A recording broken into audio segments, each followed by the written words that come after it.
Some RaZeR is first to the stream.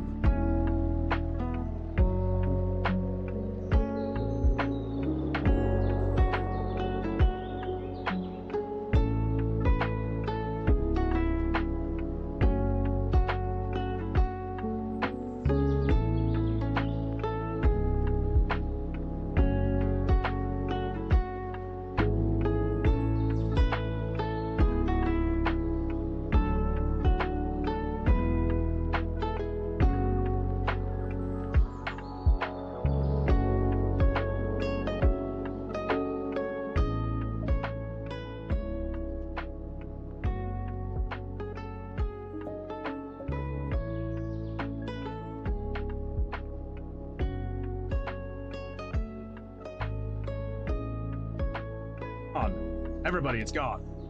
I can't select my actual microphone. I hate Windows. I hate Windows sometimes. Windows is the worst. Don't use it, kids. Don't use Windows. Just once could kill you. All right, hold up. Let me see if I can get things better. Hold up, everybody. I mean, I've got it coming through my webcam right now, but control panel. Where audio, where are you? Recordings.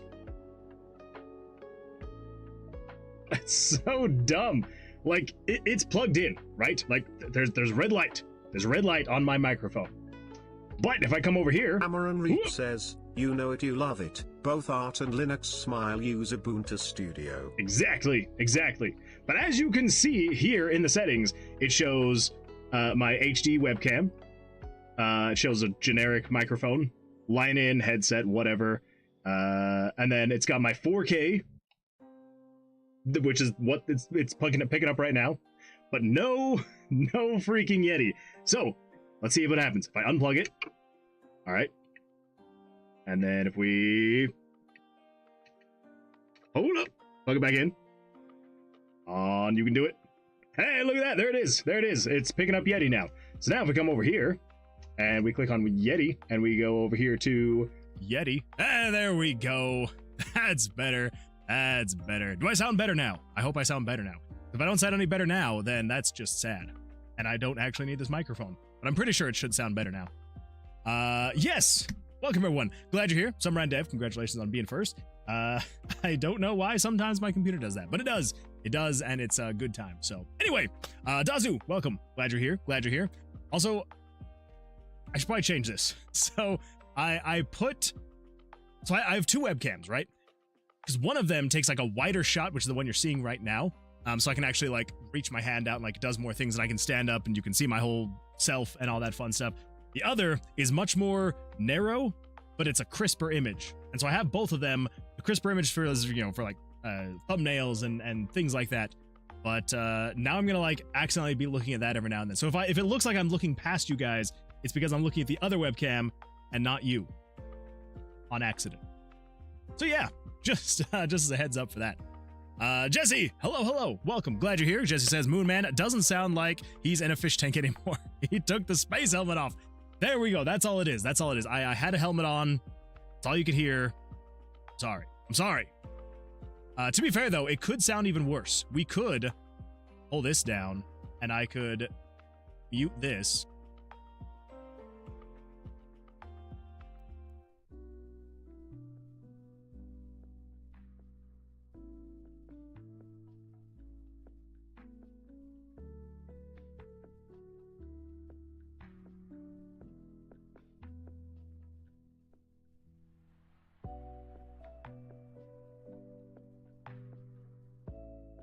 Anyway, we're just gonna go back to normal because I don't want to deal with that. I don't want to deal with that.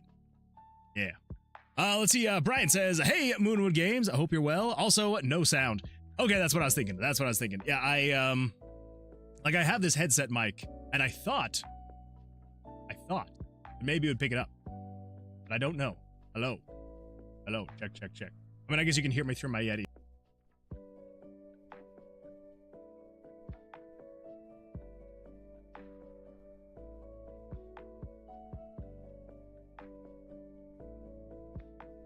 Oh well.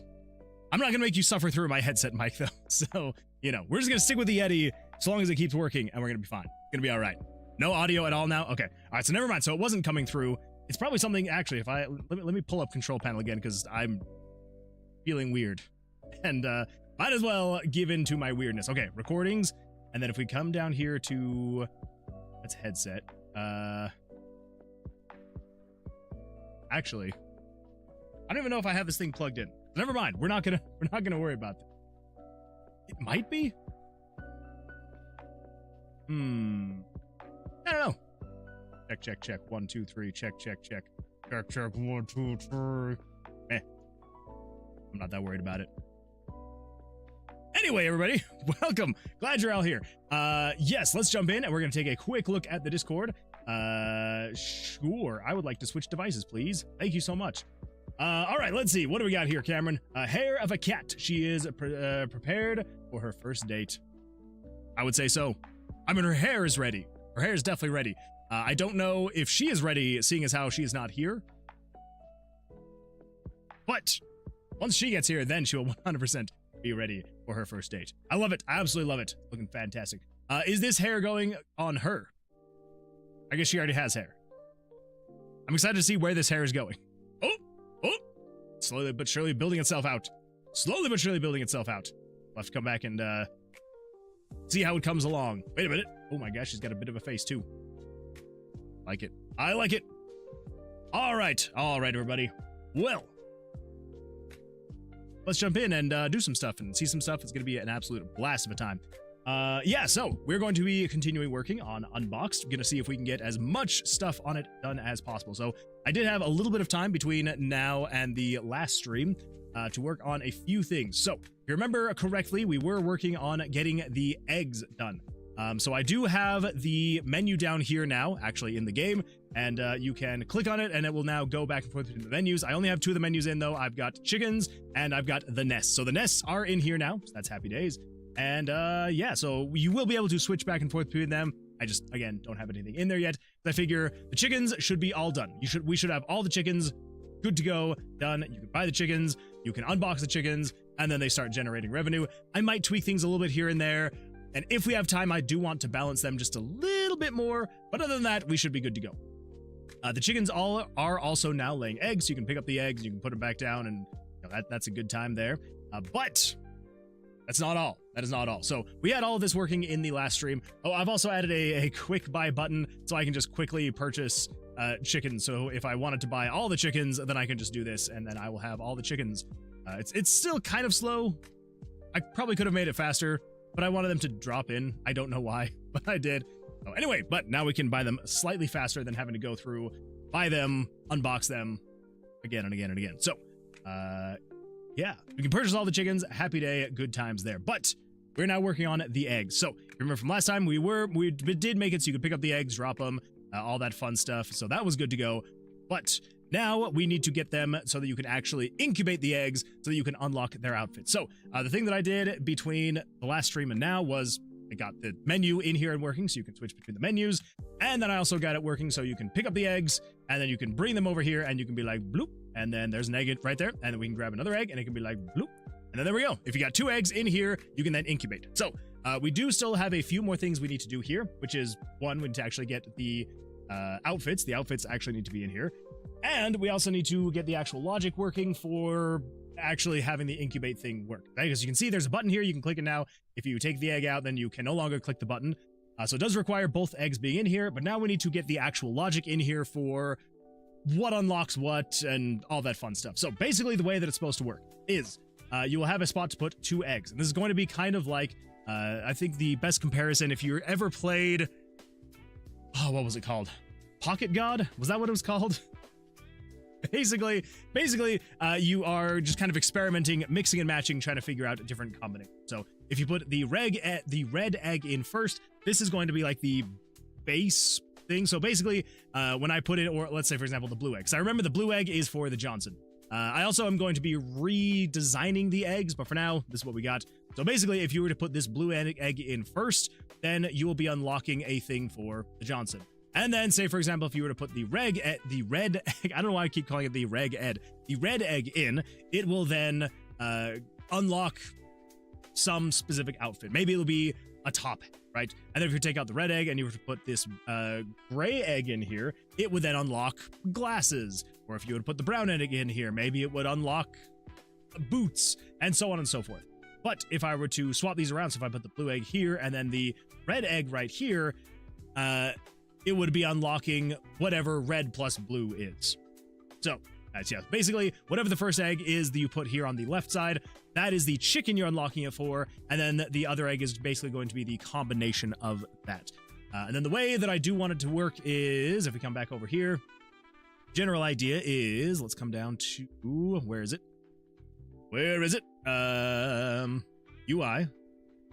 Nests, there we go.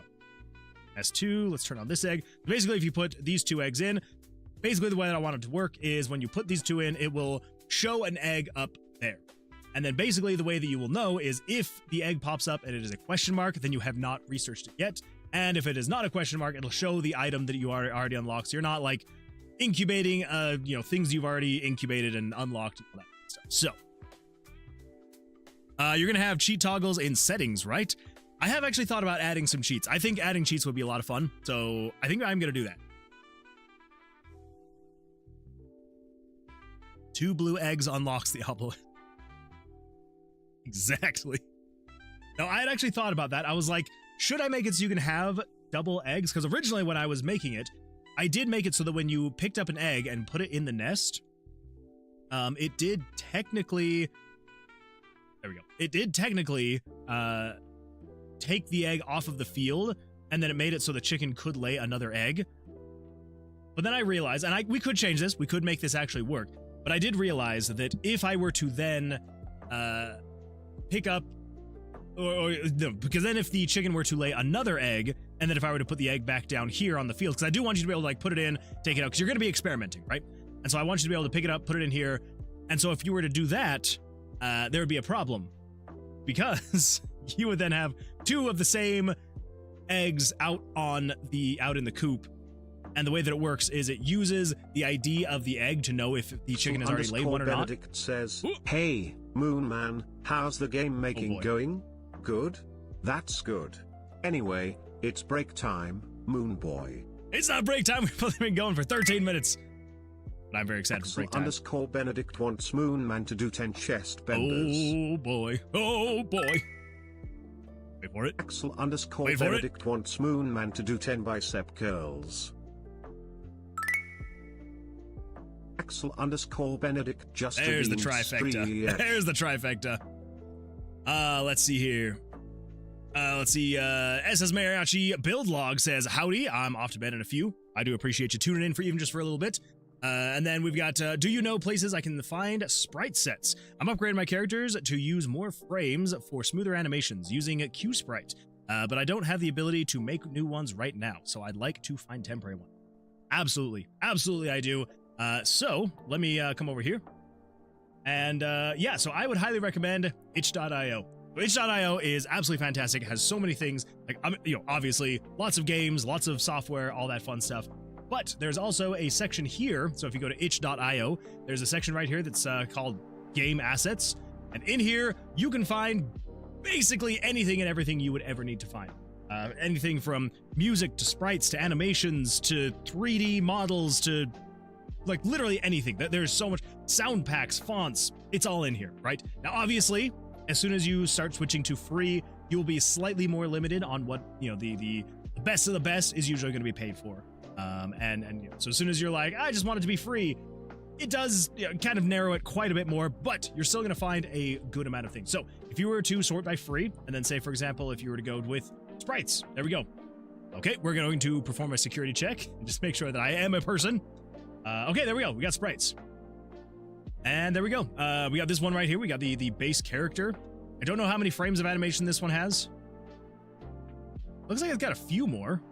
5-frame climb. Farming animations, fishing animations, smithing animations. Yeah, so it's got quite a few. Now, I don't know. My guess is this is just the base pack, right? Yeah, so this is just the base pack. They're all naked. and then I'm assuming you will then have to purchase the actual clothing items for it. And then you'll have to kind of like put them together yourself with some kind of like art program. But yeah, I mean, and then this one's free too. So yeah, so you got all of the clothing and stuff like that in there, and it's got a few extra frames of animation. So it just kind of depends, it just kind of depends on what you're wanting, how many frames of animation you're wanting. I don't know. Again, I'm sure it says somewhere, and I'm probably missing it, how many frames each of these has. But they are out there. They definitely are out there. Well, here we go.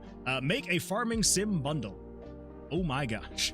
You got everything in here. So yes, it is pretty pricey, $100, but you are getting all these tile sets, all the characters, the animations, the animals.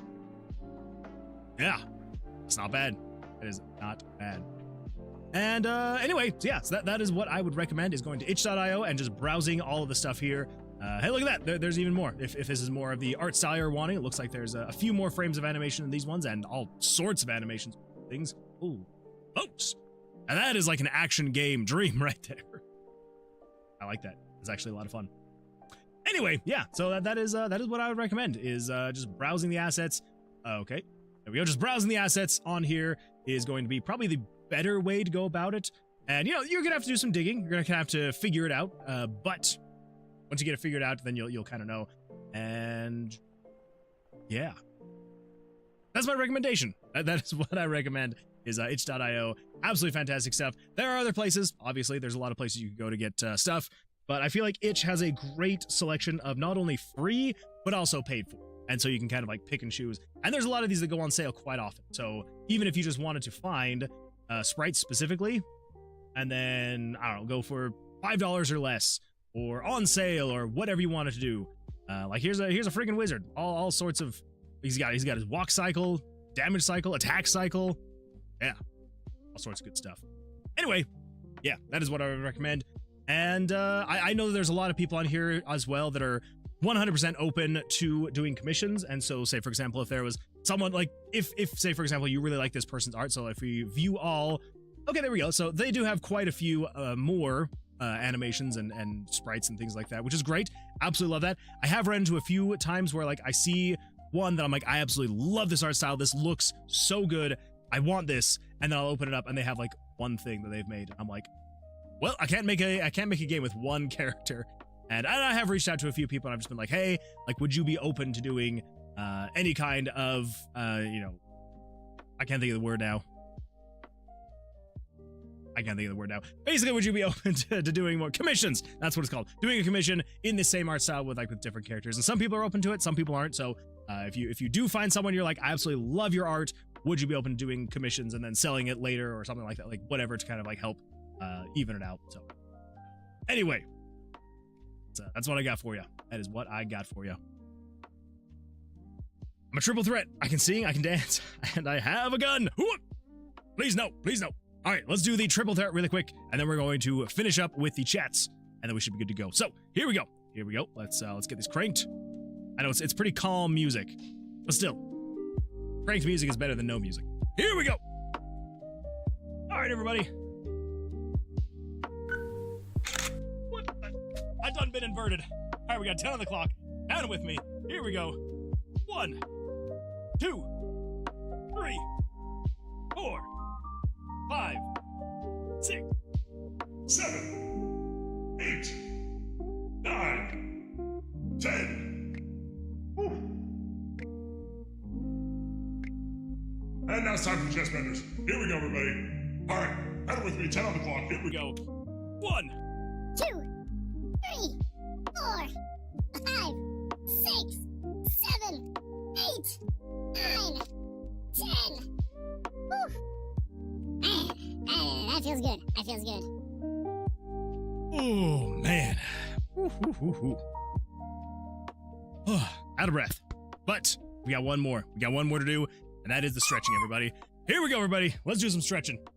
Oh, let's go to the left this time. Here we go. And to the right. And backwards.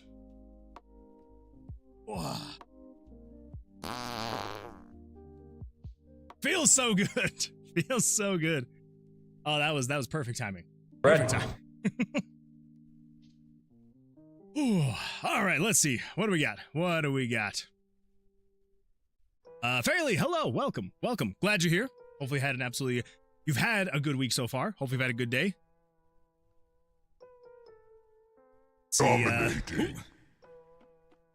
Let's see, sweet, I'll look into this morning, thanks. I can probably pay you for something fairly cheap. I was more referring to my complete lack of art skill. That's fair. When it comes to animations, I am terrible at them. So like, having a sprite sheet that actually makes sense, can't do it. I cannot do it. So yeah, hopefully that'll be helpful. Good luck with your project. Thanks for the help. Of course, absolutely. And looks like David is on a 3-stream streak. David, thank you so much for being here for 3 streams in a row. I do appreciate that. Thank you for streaking here. Remember, everybody, if you're gonna streak anywhere, make sure to streak here in this stream. And Cameron is on a 50-stream streak. Cameron, thank you so much for streaking here in the stream. I do appreciate it. Yeah. Again, I know I just said it, but if you're gonna streak anywhere, make sure to streak here in the stream. So thank you. Half a century? Something like that. Those stream streaks are dope. 4 streams from my 6 sticks.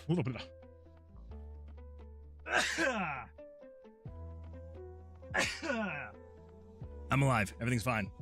60 streak is going to be nuts. Let's see. So that means it's not going to be next Thursday, but the Sunday after that. That's going to be wild. That's going to be absolutely wild.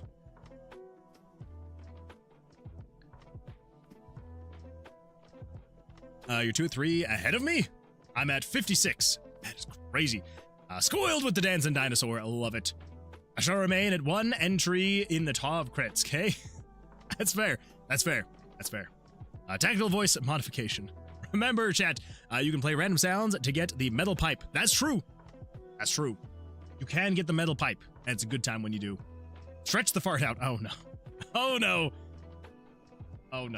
Hold up. What do we got here? We gotta pause that. We gotta unmute this. Here we go. Out of breath. But we got one more. To do, and that is the stretching, everybody. Here we go, everybody. Let's do some stretching. Oh, let's go to the left this time. Here we go. I can feel it coming. And to the right. Here it comes. And backwards.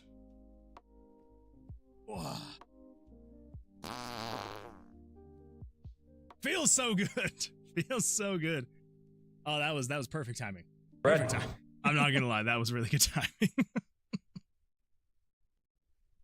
Oh my gosh. Oh, that was beautiful timing. Woo. So that's how Moon Man sneezes. Cool. That's true. I guess I do mute myself basically every time. And this time was not that time. I did not mute myself this time. Well, it says, I wish I had a YouTube streak. That would be 45 or something. Oh my god. That'd be wild. That's going in my Moon Man OOC compilation. I'm down for it. All right, everybody, let's see here. So, come back over here. Oh yeah, that's right. So basically the idea was I didn't want to make it so if you... Yeah, so basically there's not going to be a way for you to put 2 of the same egg at the same time, just because if you were to take out an egg... Come on, give me the chickens. More chickens. Yes, exactly. Basically, if you were to take an egg and put it in here, and if you were to lay another egg of the exact same kind, you could then pull out this egg and put it out here, and then it would like overwrite the new egg that just got laid, because it lays one egg, one of that specific egg per ID, basically. So again, we probably could go in and I could make it so the chickens could lay up to 2 eggs or whatever. But I think what we're gonna do is just have it be just single eggs. You can lay 1 egg, that is it. So even if you have it here in the incubation chamber thing, they won't lay any more eggs. Or as soon as you start incubating, because once you start incubating, you cannot take the eggs out. So maybe what we'll do is once you have started, what the? Axel entered enabled emote only sub for this room. What? What? Is that Ethan Nestor in the emote? Oh. Moonwood sus compilation. There is that too. Did I? I didn't mean to. It's true. You did. Hey, emotes! Aw, yeah. Maybe what I should do is we'll just do like emote only chat for like 20 minutes each stream. Kind of fun. Maybe. We'll see. Anyway, so that is currently the plan. Is they will only lay one egg, and then once you start the incubation, it'll basically lock them in. And as long as you cannot pull these eggs out, it won't mess with anything out here. So we should be fine. We should be all right there. Yeah. Not the first 20. I mean, maybe not the first 20, but maybe like an hour in. Once we hit an hour, then maybe we'll do like a 20-minute emote only. I don't know. I got 10,000, suddenly scared me. Wait, what? You got 10,000, suddenly scared you? 10,000 what?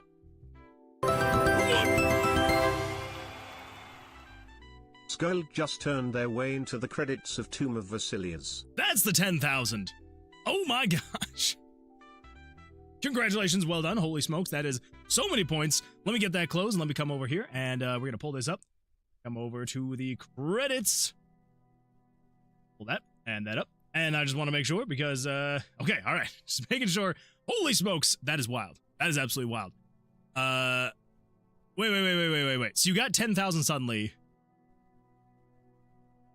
Wait, did someone refund your points? Axel, did you refund the points on accident? Is this coin flip? Cool.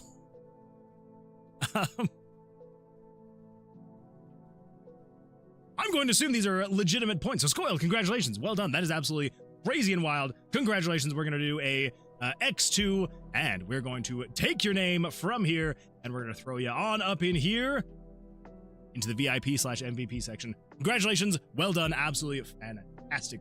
I love it. I love it. But again, like I said before, if you would like me to change your name in any way, shape, or form, let me know and I'm happy to do so. But if not, we'll just leave you in there as Scoiled, and I do appreciate that, yeah. Oh, was that an accident?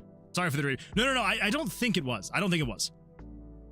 I must have done it on accident when I had accidentally turned on emote only. My phone was in my pocket. That's fair. That's fair. No worries then. No worries. Well, now I'm like, okay, wait. We need a 200 mana redeem once per stream to remind Moonwood to flip a coin. Probably a good idea. Probably a good idea. All right, well, then I'm going to mark all of that as complete. Now we should be good to go. Everything's fine. I'm going to leave that in there, though, because, why not? Why not? So, congratulations, Squirrel. Congratulations. All right, everybody, let's do a coin flip really quickly. So let me come over here. Of course. I mean, if anything, you should thank Axel's Pocket, because Axel's Pocket is out there looking for you. So, looking out for you. So there you go. Yeah, I should probably add some kind of coin flip redeem. Just as a reminder, maybe.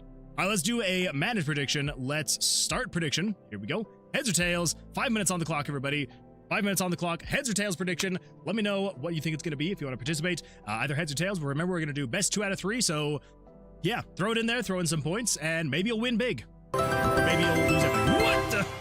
If we're doing this stuff anyway, let's just pull this. _ Benedict just turned their way into the credits of Tomb of RaZeR's. You picked the perfect time, Axel. You picked the perfect time. All right, let's see. Where are you? Oh my gosh, there you are. You are now at a 4X, and we're going to grab your name, and we're going to throw you right on up here. Oops. Hold up. There we go. That's what I wanted. Absolutely fantastic. Congratulations, Axel. It's crazy. I love it. I love it. Well done. Save that. Thank you. Feels like a win. I win the lottery, Axel. See, there we go. There we go. We've got some lottery winning going on right now. Anyway, yeah, so make sure to get your predictions in. Remember, it's best 2 out of 3, and whoever wins gets the points, and whoever doesn't, you lose the points. You know how gambling works. But it's not gambling. It's predictions. It's different. Totally different. All right. Now, let us do a little bit of dish. RaZeR nerd turned Moon Man into a chicken.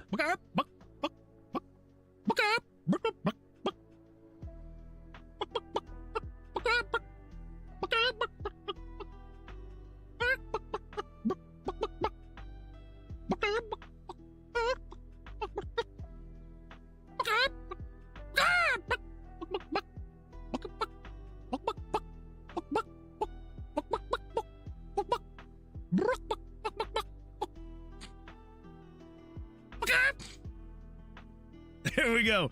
I haven't found a program yet to make it so I can just replace my voice with chicken sounds. So I gotta do it myself. I gotta do it manually.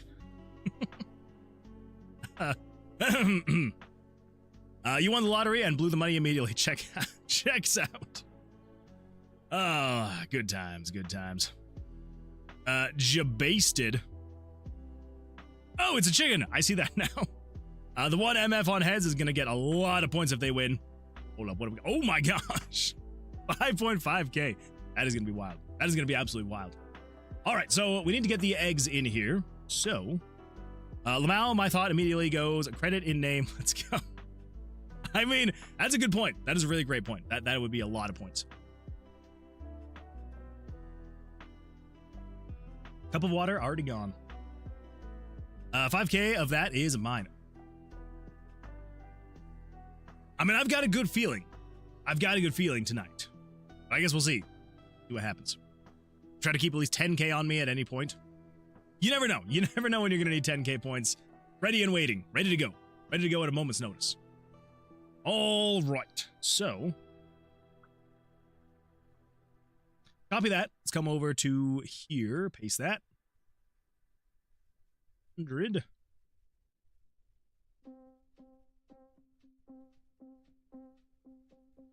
Now I'm broke. 0 points, gotta say. Wait. So are you the one on heads then? That would be crazy if you went heads. Absolutely wild.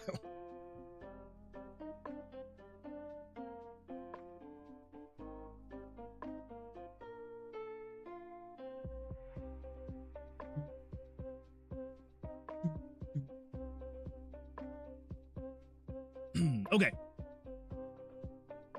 I'm trying to decide. Do we do...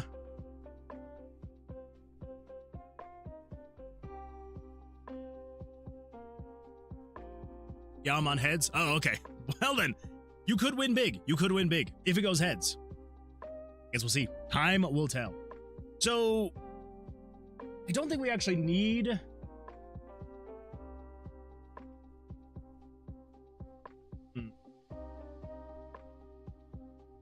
Yeah, we don't actually need to make our own eggs here.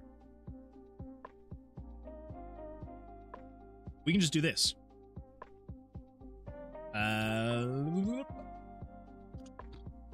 Here we go. Let's resize that up 400%.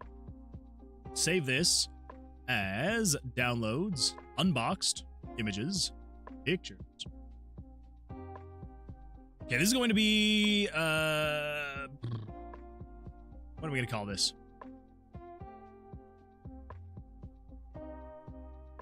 So the eggs are called Big Egg, 1 through 10.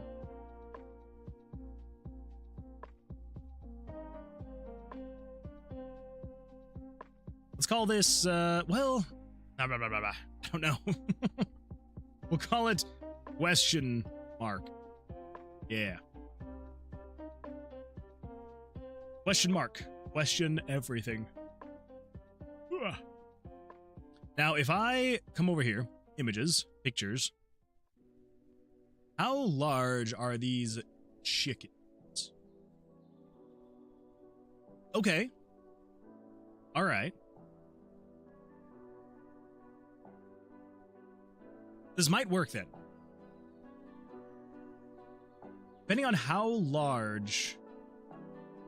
Yeah, depending on how large I make the apparel, the unlockables, this might work. Let's do the coin flip really quickly, and then we're going to get into making some unlockables for the game. So, come over here, and we're just going to do a little bit of a coin flip. Coin flip. There we go. All right, remember, for everybody, best 2 out of 3, whoever wins gets the points. Let's see what happens. Here we go. Coin flip. Oh! Oh! Oh! We got 1 tails. We've got 1 tails, everybody. Let's see what happens. Remember, it's best 2 out of 3. Best 2 out of 3. See what happens. Here we go. Everybody cross your fingers. If you were tails, cross your fingers. If you're heads, just hope you get 2 in a row. Here we go. I gotta click flip again. Not on the coin. Here we go. Come on, everybody. Cross your fingers. Oh! We have got an easy victory for tails tonight. An easy victory for tails. Congratulations if you voted for tails. Well done. If you voted for heads, I am so sorry. So sorry. but it happens. It happens, and that's all right. That's the game of chance we play. Sometimes it works great, sometimes it doesn't. But Scoiled, you've got the right attitude. Congratulations, Tails. Congratulations. You voted for Tails. Very nicely done. Let's come in here and match these predictions. We are going to choose outcome. Here we go. Here we go. And we're going to say Tails. Complete prediction. And yeah, it is going to award out 6,578 channel points. Very nicely done. Complete prediction. Beautiful. Beautiful stuff. Fantastic. I love it. Easy. Guess who has heads? No, Dazu. I'm so sorry. I'm so sorry, Dazu. Next time, though. Next time, I feel it for you. I feel it. All right, everybody. There we go. There we go. We've got an absolutely fantastic coin flip now. Again, under the belt. We love it. And Axel's very much so loving it. Beautiful coin flip. Beautiful coin flip there.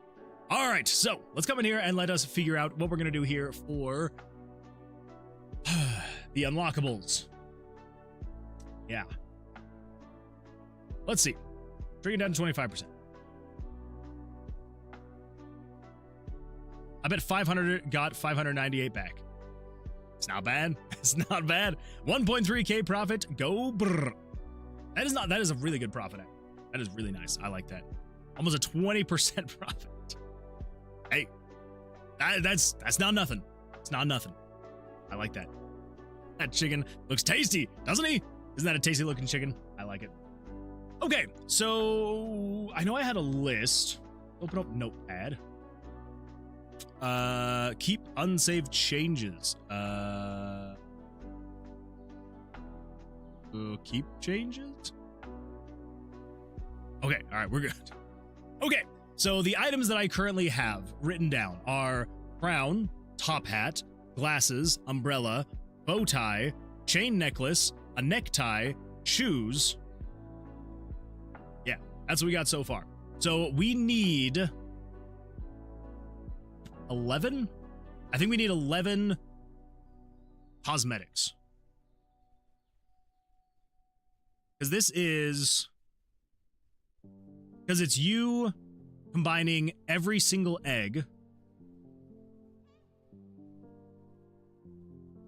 Yeah, it's you combining every egg. It's this through this, so it's 10. Right? Or are we only doing... Wait. So you'd have egg 1, you'd have 2. So egg 1 and 2 is 1. 2, 3, 4, 5, 6, 7, 8, 9. You only have 9?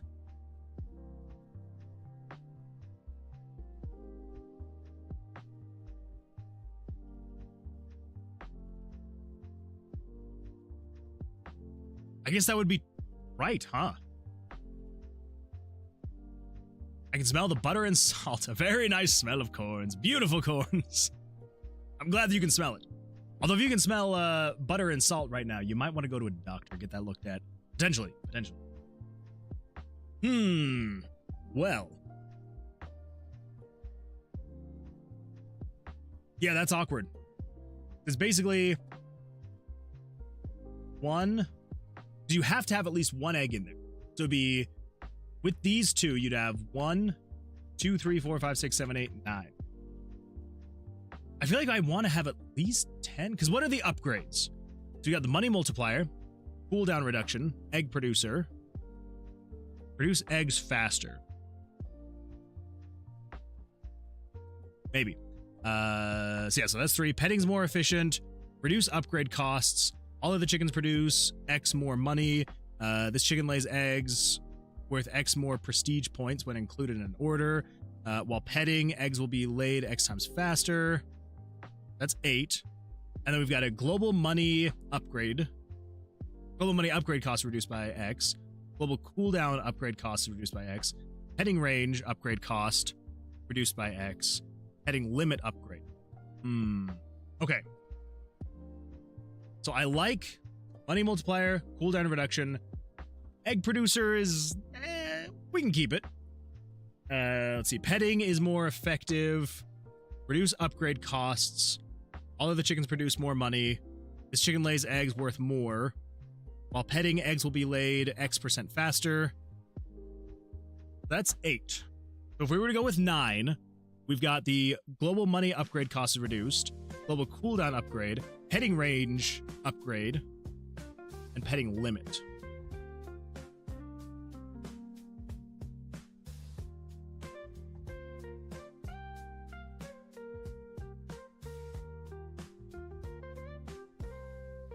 So if we were to get rid, so if we were going to do just 9, we got to get rid of 3.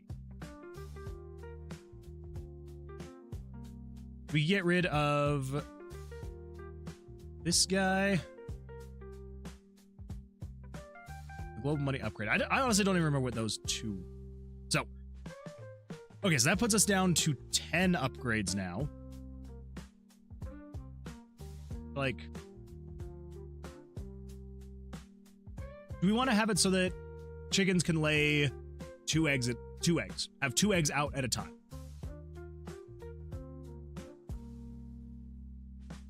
We could.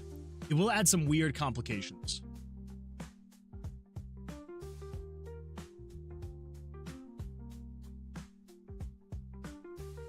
Maybe.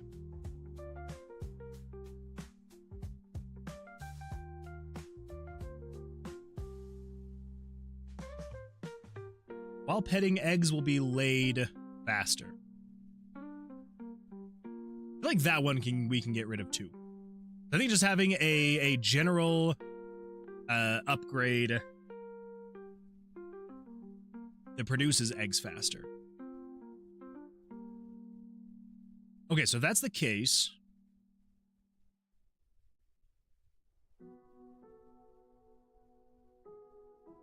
yeah, if that's the case, then let's do... We've only got 9. That means we need 9 unlockables. Oh my goodness! Welcome Travis Vroman and your 72 amazing audience members. Travis, thank you so much for the raid. I appreciate that. Welcome everyone. Glad you're here. Glad you're here. How was your stream? How'd things go for you? Would absolutely love to hear if you have anything you want to share. Love to hear it. Also, just as a really quick, if you got a raid and run, totally understandable. No worries at all. And yeah. Wait a minute. And over on YouTube, Travis Voman is Roman, not Voman, has also raided over on YouTube. Thank you. I do appreciate that. Thank you. But yeah, if you got a raid and run, totally understandable. No worries at all. But we're gonna give you a quick shout out. Let's do a little bit of a slash shout out. There we go. Just had to make sure that I don't know why I always put the wrong slash when I'm doing the shout outs and stuff like that. So shout out, Travis. Thank you so much for that raid. I do appreciate that. And yeah, welcome. I'm glad you're here. Went well, terrain, material, editor stuff. How's it going? I love to hear that. Love to hear it. Yeah, glad that it went well, and it sounds like an absolute blast of a stream. Travis, what was the book you recommended me to learn C? That is a great question. Anyway, yeah, so welcome everyone. Glad you're here. For anyone who's new here, who has not been a part of the Travis raids in the past, my name is Moonwood Games. I like making games, and that's what I do. So we are currently participating in the, let me get this pulled up really quick, in the Bad Ideas Productions Game Jam. We've got 12 days left. 12 days left. That is kind of crazy to think we're getting that close. But anyway, we've got 12 days left in the Game Jam, and the theme for the Game Jam is outside the box. So I decided to kind of hit the nail on the head pretty directly. I'm not really expanding out that much, just because I wanted to make just something fun, simple, whimsical even, I suppose you could say. So we are making an idle clicker chicken game, basically. So kind of general idea is you just have like a simple little chicken coop here, and you just buy a bunch of chickens and they idly make you money. So the whole sticking with the theme is you unbox your chickens when you buy them. So there's the standard leghorn. We have got ourselves, I need to get myself some more money. You've also got the homebody, which is basically a chicken who has not come out of their egg yet, so they just have their little feet sticking out the bottom of the egg. We've got ourselves the popcorn chicken, which is, you may think popcorn chicken, but it's actually just a piece of popcorn with a beak and legs. After that, we've got the Johnson, and I will let your imagination, that ruined his reveal. Ruined his reveal completely. All right, we gotta do that again. I forgot that there is a slight little bit of a bug when unboxing these guys, and I gotta fix it. Here we go. Let's unbox that guy. Next up, we've got the Johnson. Anyway, yeah, we're just gonna do that really quickly. Anyway, I got to get some Z's, but have a great stream. Travis, I do appreciate the raid. Thank you so much. I know that after a long stream, you got to go get some sleep or, obviously in this case, get some sleep. So go get some rest. I do appreciate it. Thank you so much. And yeah, I will see you hopefully on a future stream. And hopefully I need to catch one of your streams soon again. I feel like it's been a little bit too long since I've been there. So I do appreciate it. So thank you. Thank you.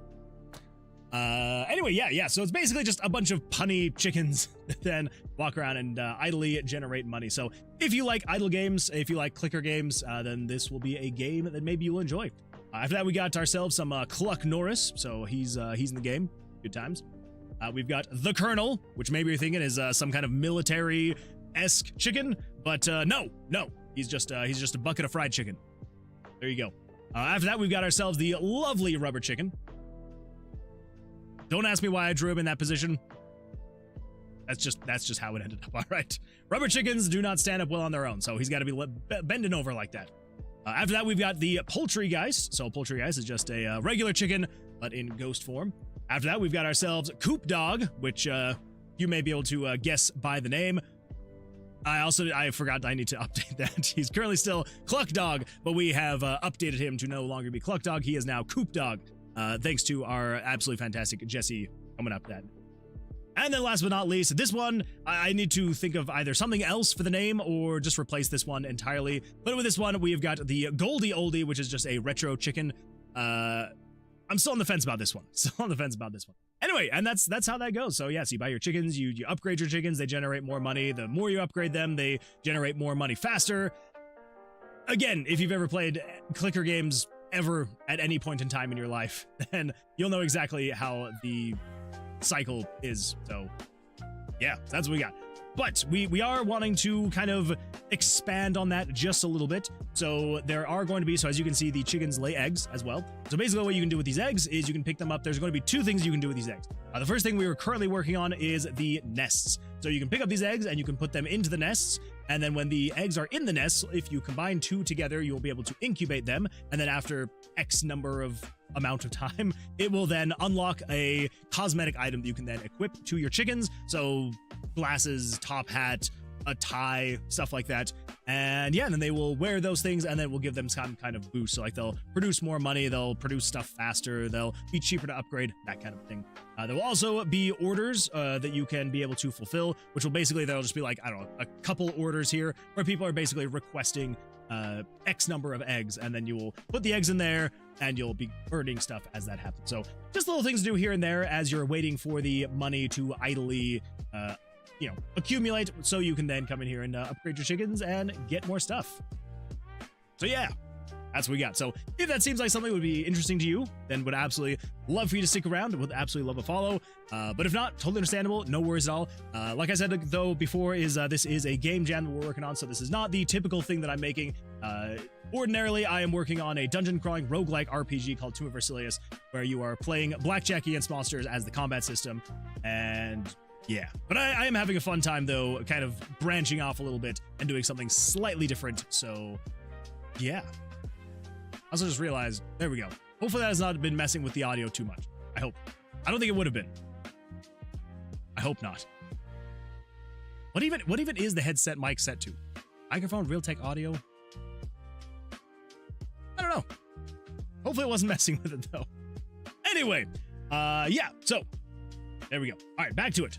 So we do need to make it so you can actually unlock the item. So I think what we're gonna do is when you put the eggs in here, it is going to, ooh, actually this is a good idea. So here's what we're gonna do. We're gonna make it so when you put the first egg in here, should I restrict it?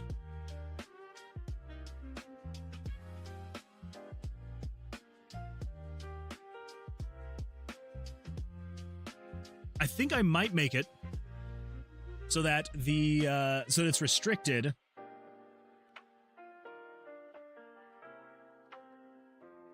Well, never mind. I was gonna say, what if we just make it so that when you drop an egg in anywhere in this area, it automatically puts it into this first slot first, and then when you drag and drop another egg in here, then it puts it into the second slot, and it doesn't matter where you would drop it. Like you can drop it here, and it would put it into this slot. But the only thing there is if I were to have an egg here and an egg there, and if I were to say pull out the first egg, It would then kind of do some weird things.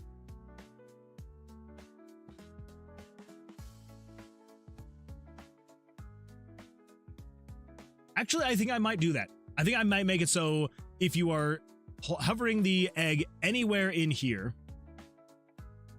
if there's not an egg in the first nest, it goes into the first nest. And then if you take an egg out of the first nest, it'll keep the egg in the second nest. Let's do that. Let's do that, actually. Okay, never mind. Common events. Here we go. Egg interactions. Is this the one? That's the one. That is the one. Okay, if egg selected equals 0, then you can pick up the eggs. All right.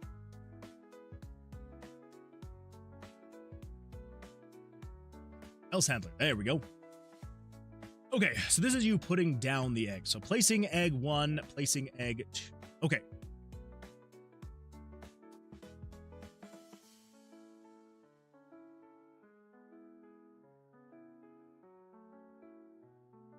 This is going to be, so we have a variable called nest egg ID 1, nest 2, nest 1 egg ID, nest 2 egg ID, and nest 3 egg ID. We want to take variable 16. Okay, so this is going to be if game variables dot value 16 is equal to 0. So long as it's equal to 0, put the egg there. And if 15 is equal to 2, what's variable 15? Menu navigation. Okay, so it's checking to see, make sure you are on. I need to do this more often. Okay, so we got menu navigation and we got that. Okay, this will make it way easier. I need to get used to doing this. Okay, so let's just do v dot nest 1 egg ID equals 0. And if b dot menu navigation is equal to 2. Okay, so as long as there's no egg in the first nest, and so long as menu navigation is equal to 0,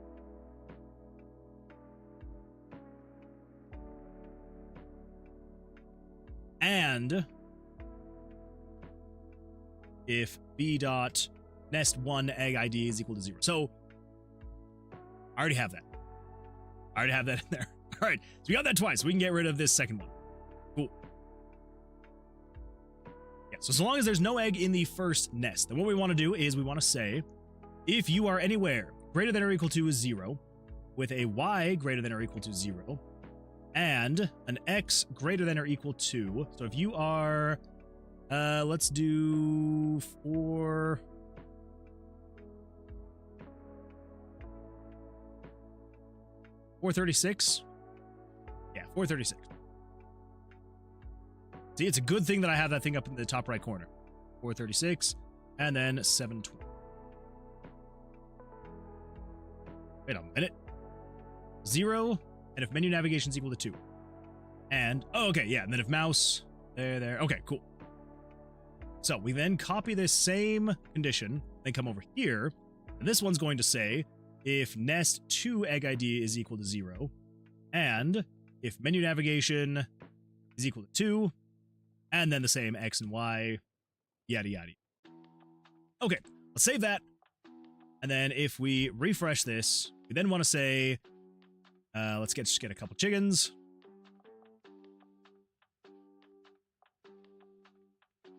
So we can get some eggs. And let's come over here. So we've got the first egg. And basically, it's not going to matter where you put it. Maybe like for better or worse. I think it's fine.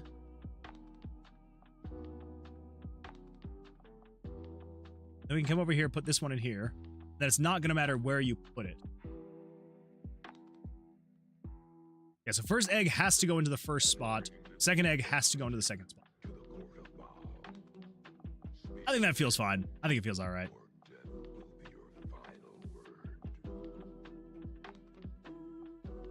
Okay, now let's get the actual picking up of the egg a little bit better. We're going to say, you click anywhere from, I guess anywhere on, let's just say, 48, 404. S1. Say if you pick up 48, 404. Or should we go a little bit further over? Like to the nest? Yeah, maybe we do 20. Never mind. I had it right first time. I just need to make it higher. So if the X is greater than 20, the Y is greater than 404. If the X is less than, yeah, 208. Y is 630. 208, 630. Yep. And then on nest 2, say the X is greater than, say something like 230, 404.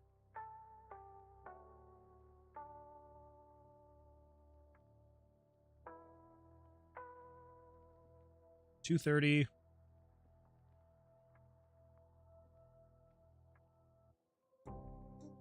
404. That's right. Yeah. 230, 404. And you are going to be 416, 630. Yeah. 416, 630. Okay. That'll make it a little bit more obvious when you are picking up the eggs. Over here, lay your first egg, throw you in there. You're going to lay your egg, put it in there. You should be able to pick up the egg basically from here, from there, from down here, over there.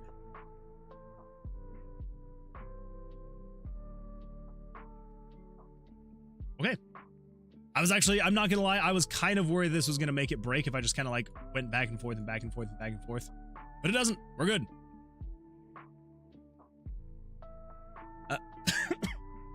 Excuse me.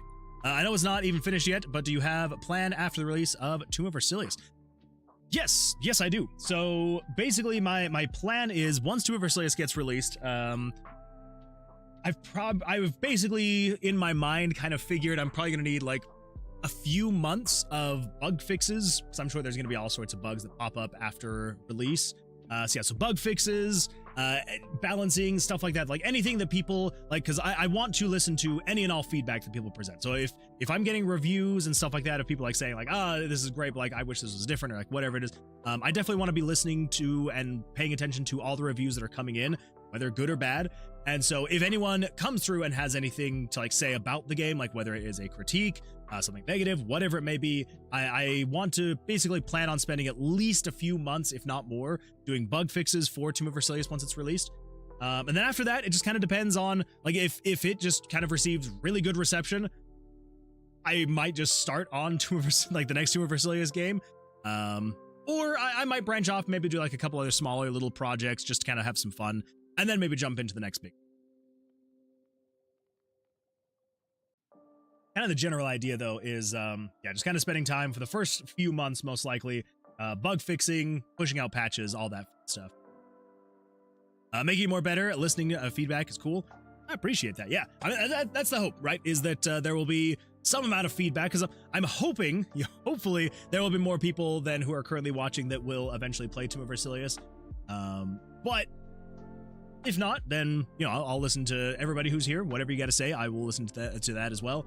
The hope is that there will be more people who weren't a part of these live streams, who didn't know what the game was until it actually releases, and who knows, maybe Steam will suggest it or something like that to them, and they'll see it and they'll want to play it. But so that's kind of like the general idea is, no matter who it is, like whether it's someone who was here a part of the stream seeing it be completed, or if it was someone else that wasn't a part of that and it's just someone new, I do want to be able to listen to that feedback and then be able to update the game based off of that to an extent, right? Like if someone comes in and it's just, I will listen to the constructive criticism, right? That is where I will want to listen to. Obviously, I'm sure there's going to be at least a couple of people that come in and leave some negative review because they don't like that kind of game, and I'll be like, well, then why'd you play it? So, but we'll see what happens. Anyway, okay, cool. I think that feels a lot better, and you can't put any more eggs in here, so that's good. Okay, that scared the crap out of me. I forgot that I gave priority to petting the chickens, and so if you're already petting the chickens, you don't pick up the eggs. And so that scared me because I went to go pick up an egg, but then I started petting a chicken instead, and I thought that I had ruined something. Yeah, so if you're petting the chickens, it gives priority to that. If you pick up an egg, though, it does not pet the chickens. So there's that. Happy day. All right. So here's what I think we're going to do is when you get the egg in here, the first egg, when the first egg is in here, I want to have it take this egg and put it here in like a semi-transparent kind of thing. And then when you put in the second egg, that is when it'll either show a question mark because it doesn't know what kind of combination it is, which means you haven't researched it yet, or it will then show an icon of the unlockable that you've already unlocked, and then the incubate button will still not. So let's remind ourselves in the code where that would be. So if we come over here, we've got, so this is you actually placing the egg. When you put it down, it will then run showing/hiding menu. Okay. I think in here is where we're going to put that.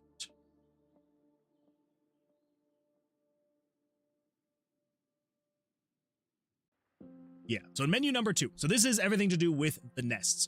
So I have this common event here because as you move menus, which I know if you have used like an actual game engine, this is going to make no sense whatsoever. This is going to seem like the most ridiculous thing in the world that I have to do it this way. But basically every single thing on here, these are all like images and stuff like that, like just pictures being shown on the screen. And so if I ever switch menus, I need it to hide everything, but not delete everything. Because then as soon as I come back, I don't want to have to like reload it again. So it's basically just turning the opacity down to 0 when I move and switch screens. That way it's actually hiding this stuff when I switch over to here. And then when I switch off of here, it's hiding all the nests and stuff like that. Same thing with the actual UI elements as well. So if I purchase a bunch of chickens, all right. I know I put in a decent amount of time to like make all the animation, like make it fun and all that jazz. I'm not going to do that. I'm just getting, I'm going to make this faster so you can purchase the chickens faster. So let's do, we're going to have it show the image 360, not negative 360, 360. And then let's do like 0, 0. And they'll go up to 100. And we'll do this in like 20 frames. Wait for 20 frames and then do that. Yeah, that should be better. Okay, that'll make it so you can rapidly purchase the chickens faster for the testing. So I can just sit here and be like this. There we go. I get all the chickens. Happy day. Way better for testing purposes. All right. Let's see here. Pixel Board Game says, love the art. I love RPG Maker. I appreciate that. Thank you. Yeah, the art was a lot of fun to make. This is definitely not the typical game I would make, and I just absolutely loved making all of like the cartoony art for this. So it has been an absolute blast to make all of these guys, especially considering the kind of game that I normally make, which is like a dark dungeon crawling roguelike RPG. And so going from like something a little bit more dark and serious and like gritty, it's kind of fun to like make something a little bit more cartoony and fun and just bright and flashy and bouncy, and it's fun. It's fun. So, and I love RPG Maker too. I've been using it for like 25 years now, and I just absolutely love it. Maybe one day I will learn another game engine, but RPG Maker is just, I feel like it's the perfect combination of, you can do enough with JavaScript, but if you want to just like do something super simple, you can. I love that. I love it. See, Barry Loomed? Barry Leumed? I am absolutely butchering your name, and I am so sorry about that. But says, what engine is this? Oh, RPG Maker? Yes, it is RPG Maker MZ, which is their latest in their main line of RPG Maker engine. And yeah. So I like it. I think the reason why I like this one so much is because they've opened up JavaScript, and so you're able to go in and just write whatever you want, and so I have done a lot of that. So if you were to see RPG Maker games, they would not typically look or play like this at all. But the great thing about JavaScript is you can make it. You can make it look and play like this. So it's fun. It's a lot of fun. I love it. See, Pixel Labor Game says, wait. Is it Pixel Labor Games or Pixel? I'm going to say Pixel Labor Games says, I can't recognize the engine. You customize it so much. It's great, man. Thank you. I do appreciate that. Honestly, like, that's kind of my goal in making any game in RPG Maker nowadays is I want it to be so customized and different looking that you don't recognize it at all. And I have a good time with it. A lot of fun. I love it. I love it. Anyway, yeah, so yeah, we're just having a good time in here, just making just a simple chicken clicker game for a game jam that we're participating in. It is the Bad Ideas Productions Game Jam, if I bring that up here. Yeah, so the Bad Ideas Productions Game Jam, it is currently going on. There are 12 days left in the jam. It is definitely the biggest game jam I've ever been a part of. It's got almost 4,800 people that have joined, and yeah, so it should be a blast. I'm hoping that I will actually have enough time to finish this, because even though we have like the main gameplay loop going right now, you know, so you can purchase all your chickens, also just ignore me purchasing them this fast. This is not going to be in the game when it's done. You cannot just purchase them outright. So yeah, so basically there, you know, there'll be the whole idle aspect of it, of like the chickens walking around, collecting, you know, getting money for you. If you've ever played basically any idle clicker game ever, it's basically that. But you can also pet the chickens, so they produce stuff faster. So if you like, say for example, look at this, let's go to the bucket of chicken, right? The bucket of chicken, the current countdown, so every second it counts down a little bit. But then if we start petting the chicken, then you'll notice that the countdown counts a little bit faster, counts twice as fast. So yeah, should be a good time there. But anyway, so on top of that, you know, on top of the idle aspect of it all, there will also be these this like kind of incubation little mini game-esque type thing, where basically the chickens will lay eggs, and you'll be able to take those eggs and you will be able to do different combinations. So if you take a blue egg and a yellow egg and then you incubate it, it will then unlock a random cosmetic item for the chickens you can then equip to them, like a top hat, glasses, boots, stuff like that. And yeah, and so then you can equip that to them, and it'll, you know, have some kind of buff for them. So like make it so upgrades are cheaper, they produce more money, they produce money faster, that kind of stuff. So yeah, so I need to get this finished up. I need to get the actual outfits in here. So not only I need to do the art, I need to do the programming for that as well. And then there's also going to be an orders minigame, where basically there will be people coming in and placing orders for eggs. You know, someone will order a dozen eggs, and then you'll basically be collecting these eggs, putting them in here and filling them into a thing. And then once you get all the eggs put in here, they'll take their cart and give you a reward. So yeah, there's still quite a bit more to do. And I'm hoping I can actually get it done in time. Because again, we've got less than 2 weeks left. So we'll see. Squad says, it's so cool that this doesn't look like an RPG Maker game. It's so cool. I appreciate that, Squad. Honestly, like, I love being able to like make a game that doesn't look like it was made in RPG Maker, but it was made in RPG Maker. Makes my heart happy. Is it an idle game? I love idle games. I am an idle dev as well. Could you one day evaluate my idle game? Absolutely. I would love to take a look at your idle game. If you've got a link or something like that, would love to see it. If you don't have a link or anything like that, public or live, or you know, obviously, like if you don't want to share it publicly, totally fine, totally fair, totally valid. So I am going to actually do a little bit of this, I think. There we go. So there is a link to our Discord that we have. And basically the whole purpose behind our Discord is I want it to be a place where creatives of any facet can all kind of come together, join, and hang out and show off stuff. So, I mean, we've got stuff from art channels, we've got Creator Corner community projects. If you want to share your pets, there are some people who are content creators and they make videos, they make music, and they share their stuff here. Yeah, so basically anything and everything in between. If you make games, if you draw, if you paint, if you make tabletop games, if you make videos, whatever it is, or even if you don't do any of that stuff, whatever it may be, would absolutely love to have you in here. And then if you would like to, again, like I was saying, if you have a link but you don't want to share it publicly, or if you just want to like share a file or something like that, I would love to take a look at it and just kind of let you know. I'll let you know. So, oh well, there we go. This is the link. Fantastic, beautiful. All right, what do we got here? Let me take a look here. Greed Champions. In Greed Champions, we'll be harvesting the 10 different biomes for loot while grinding and building up your hero. The game doesn't have a story, and it doesn't need one. This game is about letting your character collect loot and XP while you do something else. Love the premise. An incremental adventure. Okay, well, just based off of the video, I love it. Okay, all right. Yeah.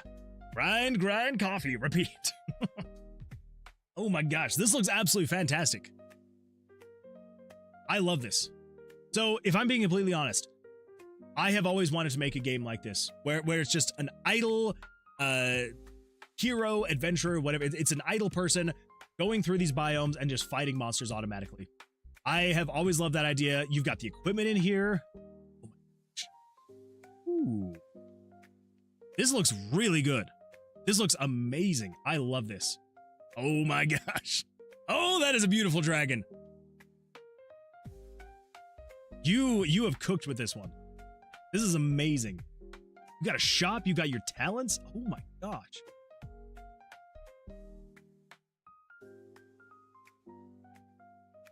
Okay, well,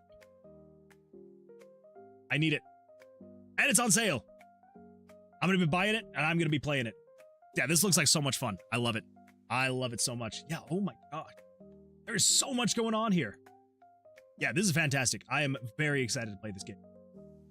Yeah, 2 thumbs up. Absolutely fantastic. Obviously, like, once I play it, I might have some more notes for you. But, yeah, I love this.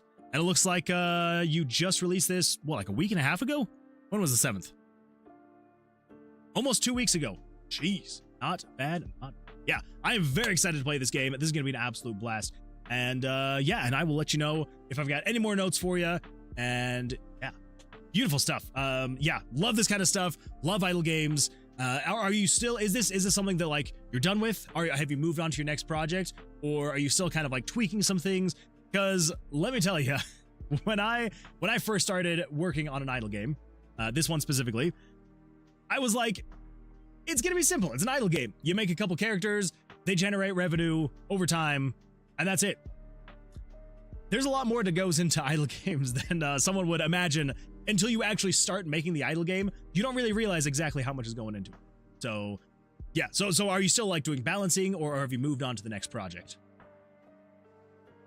Show the limit on Main Street for a game that you would never guess is an RPG maker.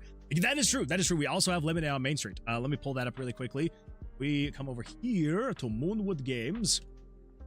So all of these games were actually made in RPG Maker. So this one was the first game that I ever published. I wouldn't necessarily say it's like my first finished game, but it's very, very basic. If you would take the pill, basically the idea of the game is there's a pill that would give you $500,000 if you ate it. But one pill, one out of these 1,000 pills will kill you instantly. You get no money, you don't get to pass it on to anyone, so you can't just eat as many pills as you want to just know that your family is set for life. So basically, if there's a 1 in 1,000 chance that you would die for $500,000, would you eat the pill? That was basically like a would you rather that was posed to me one day. This was a couple years ago, and I was like, I like that idea. It's a very simple idea and very basic. And then basically the idea here is, would you take the pill? If you take the pill, then it's just like, all right, cool. How many more pills would you take? And yeah, then you just kind of start taking pills. And you just keep taking pills until you eventually you're like, all right, 102 pills, $51 million. Yep, that's what I want. I would take $51 million and we'll call it good. As long as you put in your account number and your routing number, then I will wire you that money. I promise. Scout's honor. And I could have taken another 174 pills before I died. So I should have kept going. Should have kept going. Anyway, so there's that one. And then Lemonade Main Street was actually for the RPG Maker 2025 Game Jam that I participated in. A lot of fun. Absolutely love this one. This one was the biggest game jam I had participated in until, obviously the Bad Ideas Productions, which is just under 5,000. And this was, I think the actual people who joined was like 1,500, and there were 253 entries. Yeah, so Lemonade Main Street. This one was a lot of fun to make, and Axel actually made the music for this game. It is absolutely fantastic. Let me just pause this really quick so you can hear the music, because it is, so good. Jeff's kiss. Just like absolutely beautiful stuff. But yeah, so basically Lemonade Main Street was a kind of an idle game. Basically, you are playing, you're running a lemonade stand, and yeah, let me just skip past all this intro. But yeah, so basically you're running a lemonade stand, and people come up and they place their orders, and that was about it. So and again, it's it made an RPG Maker, so it's like, you look at this and you're just kind of like, oh, very simple. But kind of the goal was to like make a game that just didn't look like it was made in RPG Maker. So, yeah, but very basic concept. Mostly the biggest draw about this game was the music, 100% the music. But yeah, so wants a medium cherry with no sugar. All right, so no sugar. and extra ice. There you go. It was a good drink. I'm gonna charge you a little bit extra. There we go. Got my money. Anyway, yeah, so basically you just play through the day, and then you know, fulfill the orders. It's supposed to be a lot more, like, a more cozy, laid-back game, versus, like, you know, a bunch of those, like, restaurant management sims, essentially, where it's like, you do have to wait between customers. There's not just, like, a long line. And, yeah, they just kind of give you your stuff, and, yeah. So, yeah, so the music, absolutely fantastic. Love the music in this game.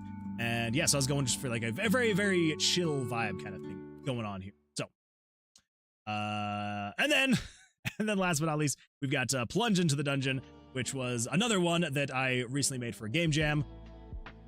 And this one was a lot of fun as well. I was kind of going more old school. This one's more of like an arcadey style-esque game. But yeah, so basically you're just going through trying to get the high score. Yeah. Basically, anytime you move, so the inspiration for this was if you've ever played like Super Hot or games like that where it's like only when you move does the game actually react to your movement. So if you don't move, the game just pauses. And then as you move, the game starts to actually move. So basically the idea is, you know, you don't move, the game doesn't move. And yeah, you're just kind of going through here, collecting things, trying to get a high score, fighting monsters. Yeah. Eventually I do want to add more stuff. I do have like a whole freaking roadmap for this game where I want to, you know, add more game modes, a level up system, an equipment shop, an achievement system, a story mode, downloadable itch release, a Steam release, but haven't done that yet. I've not done any of those yet. It's kind of sat dormant for a little bit, unfortunately. One of these days I'm gonna do it. One of these days. Anyway, so those are the other games that I've made. So it's a lot of fun. A lot of fun. Damn man, you made my day so much. Love you. Of course. Well, honestly, like I will call out when someone has done a lot of fantastic work. You have done a lot of fantastic work. So keep it up. I'm proud of you. And yeah, I'm very excited to play the game. Well, if there is something to tweak, I will definitely tweak it. That's fair. That's fair. Thank you, Scoiled. I already balanced. Hey, so there you go. I love it. I love it. This is amazing. Your games don't even look like RPG Maker games. Kind of what I'm going for, honestly. Like that's my goal. That is my goal. So what did you make your game in? I feel like I need to know. I need to know what you made it in. Oh, actually, also, speaking of which, I need to, just so I did, there we go. Add to wish list. That way I will not forget. Love this game. All great games. Loms is my favorite for no particular reason. Axel, I can only imagine. I can only imagine. I want to make something hella chill, but you succeeded. I use various engines. I already used RPG Maker 2. RPG Maker's a lot of fun. If you want to listen to the raw music, the plain songs and rain songs are on my YouTube, by the way. True. That is true. Yeah, actually, let me pull that up really quickly, just so everyone knows and can have a link to it. Let's pull this up really quickly. Go over to YouTube. I'll just wait for my slow internet to not be so slow. And then let's go over here to Axel Benedict. There we go. Yeah, if you have not already, make sure to come over here and subscribe to Axel. Absolutely fantastic music. Love all the stuff on here. Axel makes beautiful music.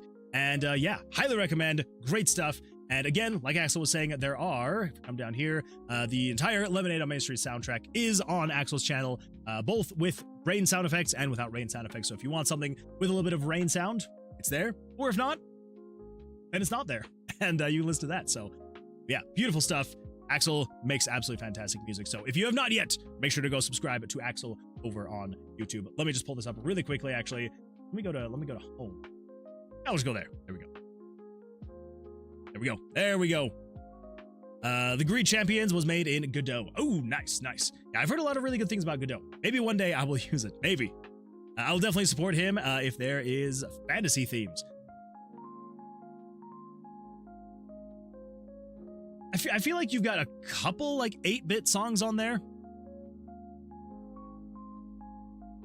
I used to post music weekly, but the stress of getting more hours on my job is getting to me, so it's bi-weekly for now. I mean, that's fair. And that is fair. Like, it is a lot of work to make songs, especially weekly songs. That is a lot. Yeah, the video game saga. That's right. That's right. I was envisioning the bridge or the dock. I think it's a dock. That's the one that I was envisioning. Okay, so let's keep going here and let's see if we can get this stuff a little bit further along.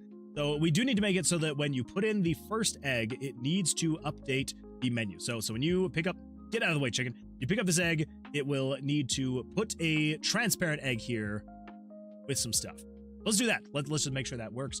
So okay, yeah. So like I was saying, it's going to run this showing/hiding menu item. So let's see here. Ready to incubate, else. Turn on in, egg menu, hiding. Okay, so this is showing. This is actually showing everything. Cool.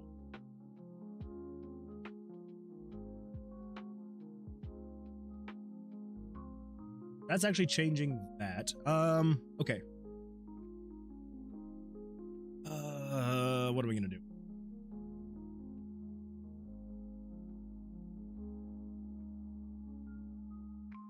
Let's just do this. Condition. Nope, not a loop. Conditional branch.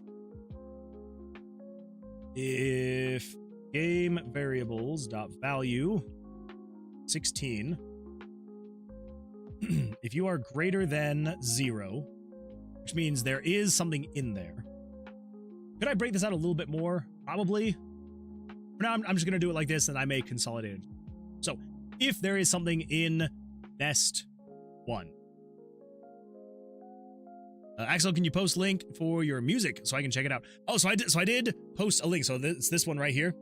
So it should be there in the chat. So it's just the youtube.com link / Axel Benedict 3301.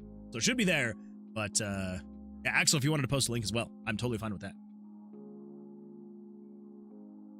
Or if you've got like a specific playlist you want to share, that's all right too. Oh, here's some. Here is actually, speaking of the devil, here's some of Axel's music right here. I'm gonna crank it up just a little bit more.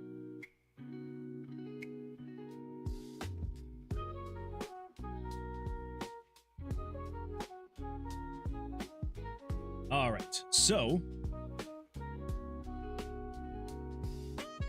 let's do.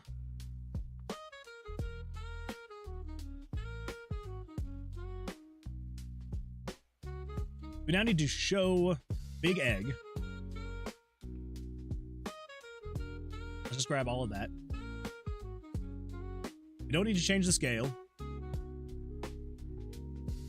We actually need to show picture.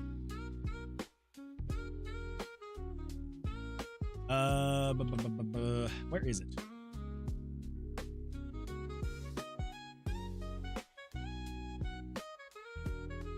I guess I'm not really showing that picture. Good point. Good point. I'm not really showing it. So we just need to do this. We need to say game screen dot show picture. We got 31, 32, and then 33. 33 is the egg, and then 34 is going to be the icon.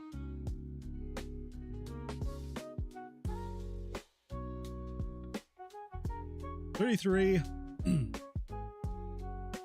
I think it goes, I can never remember. So it's the number, the image, and then the position. Okay. The image name is going to be egg big plus game variables dot value. The value of 16. 16 is going to be the first egg in there. Yes. Show picture 33, egg big plus that. The origin of... I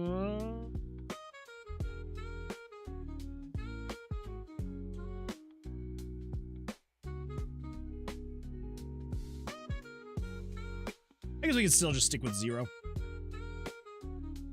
Let's show the egg at... Here to Photoshop.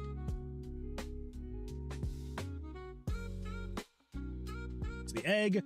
Let's do... We can do a little bit of an animation, I suppose.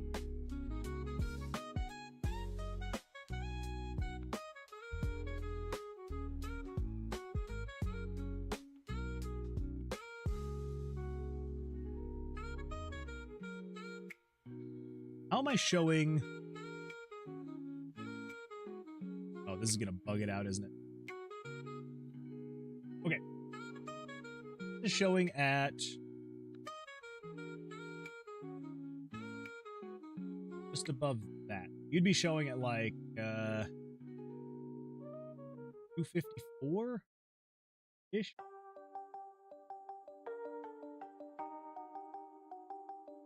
$256.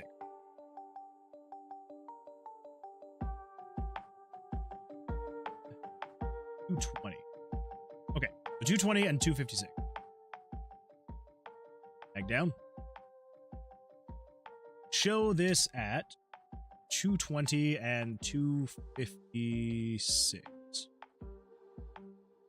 Crap, was it 256? Dang it.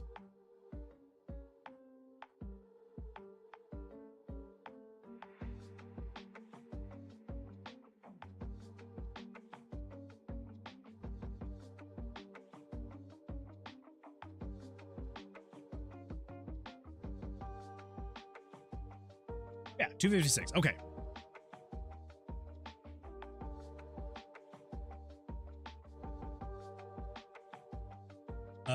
Show at let's just do like 80. Then it's opacity. Yeah, so it's width, height, opacity, blend mode.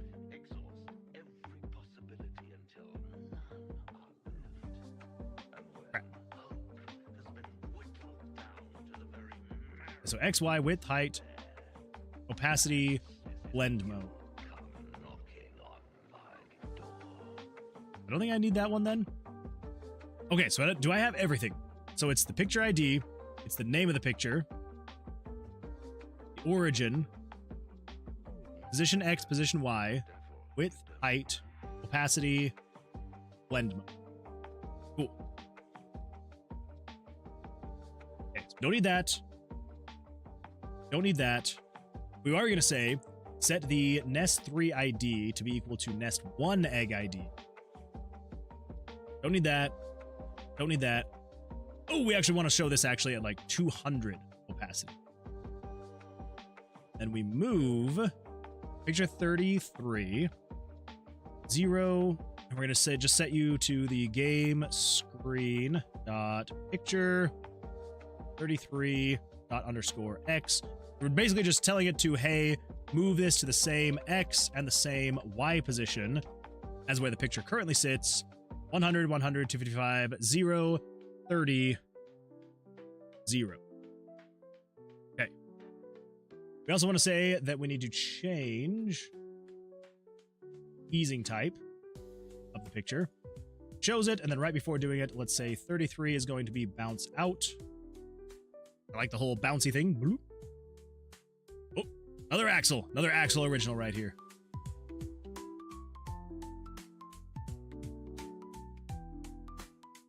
Let's see. Selling out on itch. I've never thought about putting downloads of my music. I can do that. Yes, if there's good fantasy theme, account for the first buyer. They're fiving Moon Man, and here I was giving Moon Man my music for free. I know. How much would I charge per song then? I'd never know. Well, you can check the price they're charging. Usually I never pay more than $20 on Audio Jungle, but it can be sold multiple times. I should make fantasy music, huh? I would agree. Oh, but I love my jazz too much. Jazz works sometimes. One of my games has jazz because it's a chill game. I'm also not labeled or anything how I'd go about with copyright and such. I think Audio Jungle gives you copyright immediately. I could be wrong because the Steam works like that, I think. Yeah, I don't think... I know there's going to be like a little bit of complication to it. It definitely would take a little bit of research, but I'm pretty sure if you put it on itch, I think what you can do, I think that they allow you to like choose a copyright essentially. And so like it wouldn't necessarily keep people from like taking the music and then like redistributing it, right? But I mean, it's on YouTube anyway, so it's not like people can't also just download it from YouTube and go put it somewhere else too. So yeah, so basically the idea it would be, I believe if you do it on itch, you can choose a copyright method. And so if you were to say like, hey, you can use this only in personal projects, then you would like, yeah. I don't know. I've never really looked into how you could do it on music, but I'm pretty sure they offer something like that. Pretty sure. Yeah. And then honestly, like you could probably charge like, I don't know, like $4.99 or something like that for like a whole bundle of your music, and then do like 99 cents per track or something if you wanted. And then you could, you know, often put it on sale if you wanted to, you know, catch more attention. Could definitely do that. Absolutely could do that. Moonman, label me. I would be a terrible label. Terrible. So far my record is 500 pills. Oh my gosh, Jesse. That's a lot of pills. I'm proud of you. Way to take the plunge. Okay, so Nest 3 is now going to be equal to the ID of Nest 1. Bounce in. Cool. Yeah. So I'm pretty sure that when you pick up the egg too, it also tells it to run showing and hiding the menu. It does. Then else. So if this is not greater than 0, then basically we just want to erase picture 33, and we want to set nest 3 ID to equal 0. Yeah, that should be it. So I should be able to now Amaran Reed says, here. would you all love to see the finished outline I showed earlier? Would absolutely love to. Would absolutely love to see it. You should definitely post it, and I will take a look. Okay, so if I pick up this egg and I put it here.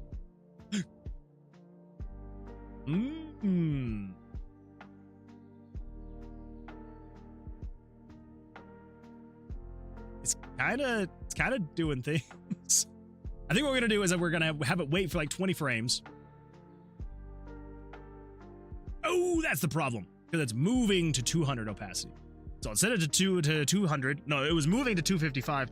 Let's set it to 200. There we go. Oh, we got a post. All right, so let's put this in here. Ooh. Loop.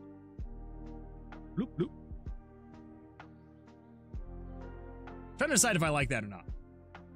Do I like the growing?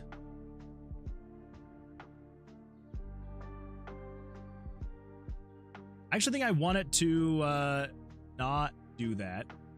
I want it to not do that. What I want it to do is what do I want? I'll tell you what I want, what I really, really want.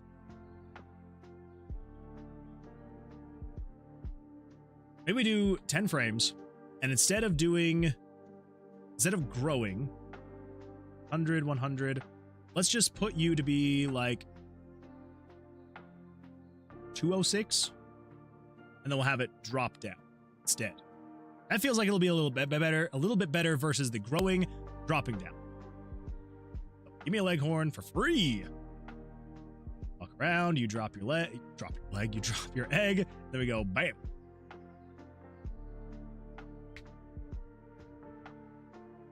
That's right.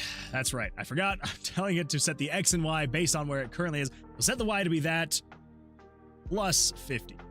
Have it drop down. Dang. All right. Everything's fine. Everything's gonna be all right. Spawn the chicken. You walk around, lay your egg. Now I put the egg here. That feels better. That feels way better. I like that. Not too much, not too little. Yeah. Oh, that feels good. Put it down here. Put it over there. Okay. Awesome. Possum. So, this is showing egg in nest 3. Not next 3, in nest 3. All right. And then I gotta do that again, but if 17 is greater than 0. Wait a minute. I need to check something really quick. And then we're gonna take a look at art. Let me just spawn a few chickens so we can get some chickens in here. And then, if we come over here, and then when one of these guys, lays another egg, one that's not a white or a light brown egg. There we go, blue egg.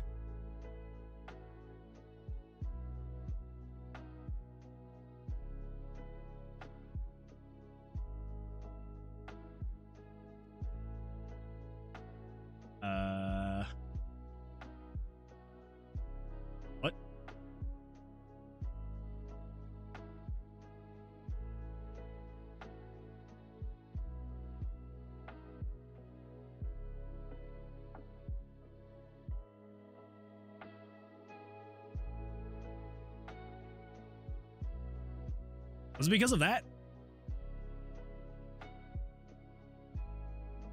I don't think it would be. Now I want to know. If we put this egg in here, everything's fine. Put this egg in here, everything's fine. Was it actually just because... All right, well, I think it's just because of that extra thing that I had in there that I hadn't fully configured yet. That's all it was. Cool. All right, never mind. We're fine. All right. Let's see here. Did you take 500 pills or quit with the 500 pills eaten? That's true. That's true. If you ate 500 pills and then died, technically that's not a high score. That's just you dying. I gotta come with, I gotta come up with some fantasy music now. I would agree. Would you all, so we saw that one. So let's come over here and let's take a look at art really quickly. Go. What do we got? There we go. Hey, someone add some more details. She's appeared. Her name is Talia, I believe. I love it. She looks absolutely fantastic. Oh my gosh. The fact that you were able to do all of that in like an hour. That's wild. That's wild. I like that. Love the pose. Love the skirt. Love like the dress as a whole. The skirt, the top looks absolutely beautiful. Oh! Is that an earring? I think when I saw it on here first, I thought that maybe it was just like a I didn't know what it was. I didn't realize that it was supposed to be on the image though. I thought that maybe it was like, I don't know, a color palette or something. But I love it. I love it. Absolutely fantastic. It is in fact her bell. Oh, it's a bell. That makes more sense than it being an earring. I like that. I like it. Yeah, absolutely beautiful stuff. Very nicely done. Yeah, beautiful, beautiful.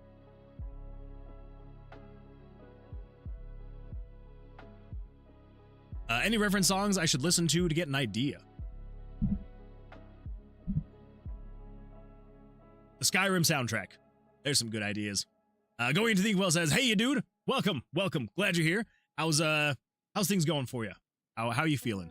Axel_Benedict says, "I have to dip, Moon Man, but you take care. May your progress be swift and you bugs few." I appreciate that. Thank you so much. And yeah, hope you have an absolutely fantastic rest of your evening. Hope you have a great rest of your week. And I will see you all. I will see you on the Sunday stream. So till then, good luck. Here I am doing my sign off. It's only 10 o'clock. Oh, it's the racist bug. What's the racist bug? Wait, what's happening? What racist bug is going on here? Because of the color of the egg? Freaking racist bug. How dare it? No. It wasn't the color of the egg. It's because I had this in here and I didn't think that it was going to be causing any issues, but apparently it was. So, okay. This is saying if variable 17 is greater than, which again, I'm very confused because 17 shouldn't be greater than 0. So that's why I'm like, why wouldn't it have done anything? I don't know. Come here, buddy.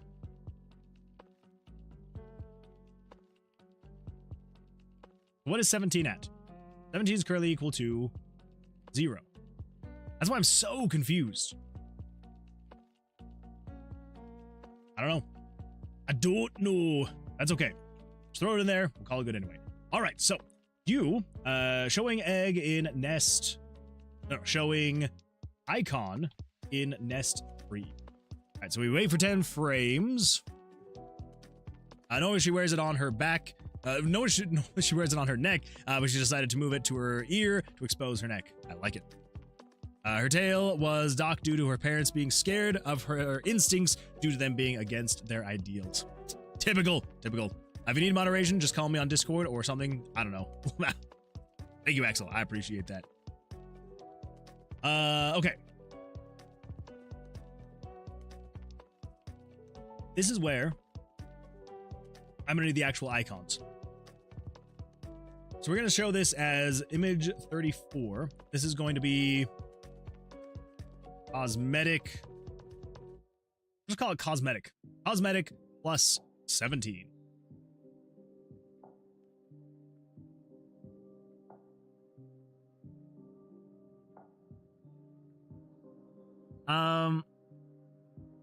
I'm now... Huh.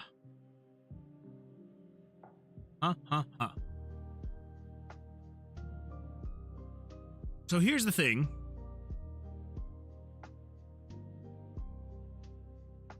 I may need to actually go in and make it so you can have 2 of each. I think I'm gonna have to do that. Because if you can only have 1 of each egg active at a time, and you are doing this for egg 1, let's say for example, I'm gonna have to potentially do some weird things. Crap.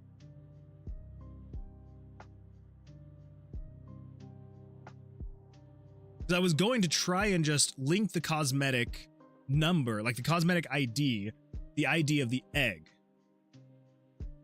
Because the eggs themselves all have an ID. So 1, 2, 3, 4, 5, 6, 7, 8, 9, 10. They all have an ID of 1 through 10. But if you have, say, for example, egg 4 in nest 1, you can't put egg 4 in nest 2 because you can only have 1 active at a time.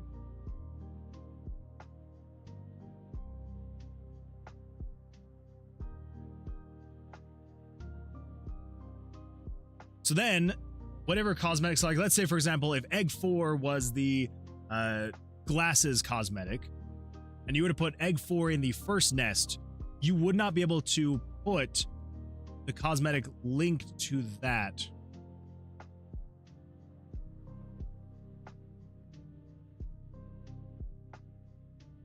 So we would have to do some weird shifting. Crap. Okay. So if we were to do some weird shifting, how would we do it? So say, for example, if you were trying to unlock the glasses, but you were trying to unlock the glasses for chicken number 4. You put chicken number 4's egg in slot 1. We would have to shift everything from 4 and above, so 5 through 10, we'd have to shift down 1. Meaning this brown egg would now unlock the glasses for the Johnson. But then people would be confused because that would mean for every other chicken, the blue egg would unlock the glasses.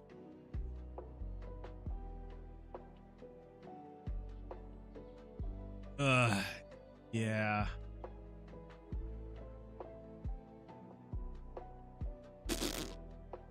Okay. Let's see, Z-sort, is it Z-sort? Yeah, Z-sort. So, 11 through 20 are the chickens. 21 through 30 are the eggs.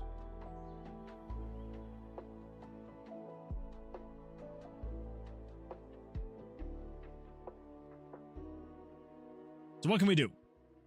We can adjust this so there's 2 layers of eggs. So we just increase this to 41.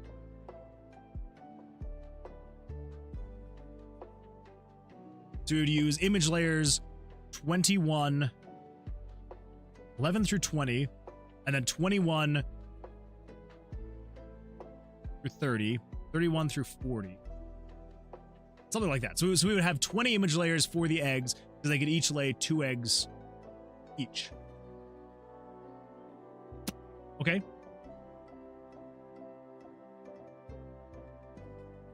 How do we adjust that here, though?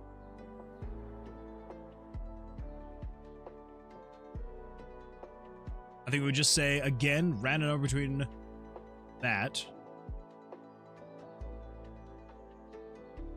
And if you're equal to 1,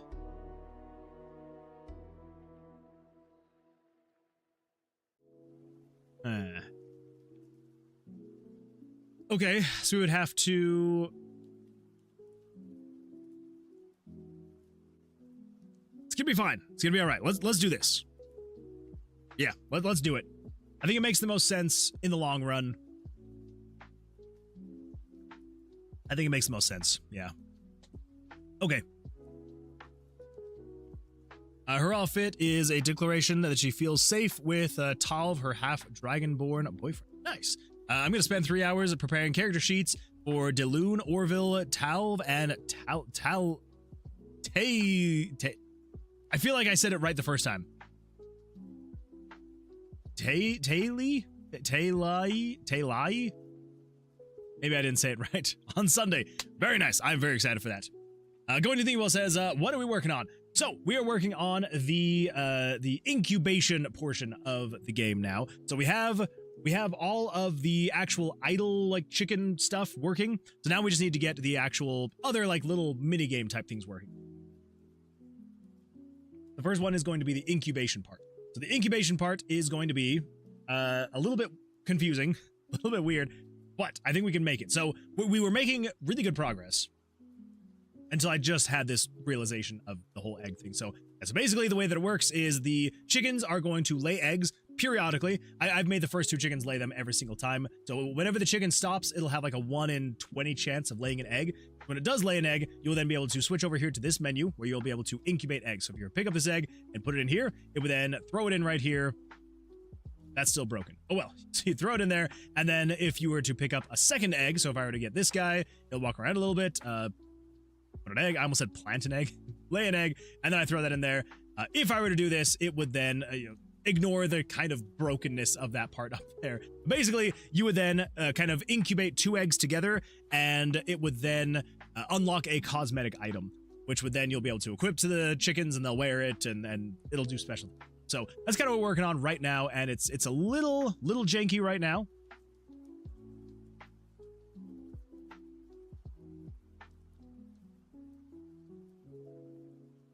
That's even more janky. That's fine. I'm sure everything's all right. We'll figure it out. Oh, I know what that is. Figure that out. Anyway, so that's what we're working on right now. Taliai.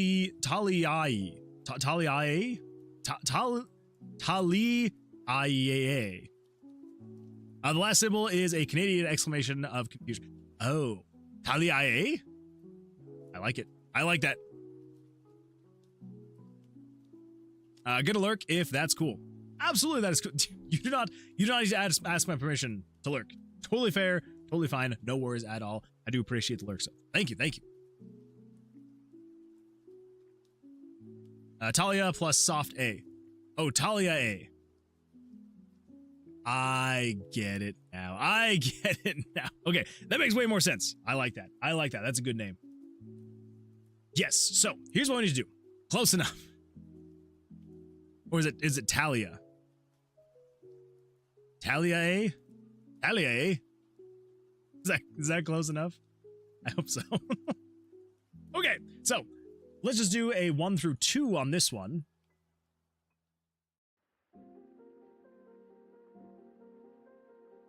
Too much stress of the A. Oh, gotcha. Okay, that makes sense.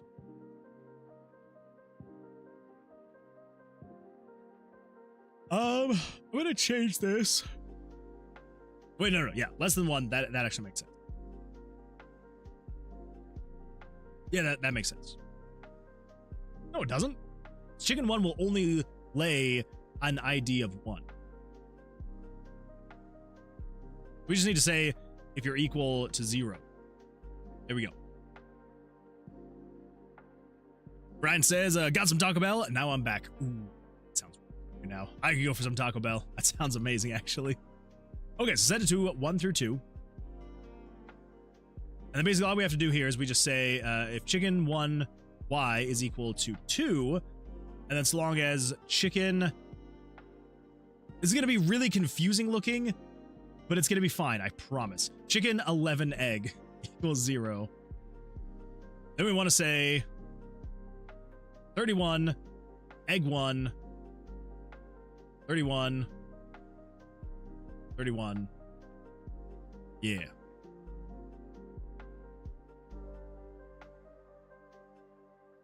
Ugh. 181. Yeah. So I mean, I it's not exactly what I left this open for, but oh well. 11, 12, 13, 14, 15, 16, 17, 18, 20. I don't know why I counted. Of course, that's going to be 20. Yeah, so basically I just need to make 10 new variables for the new eggs that are going to be laid for the chickens.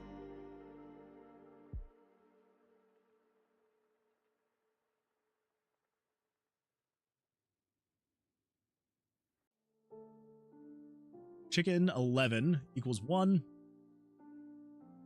Yeah. Then I basically just need to do that for all these other chickens. That's fine though, that's fine. If you are equal to 0,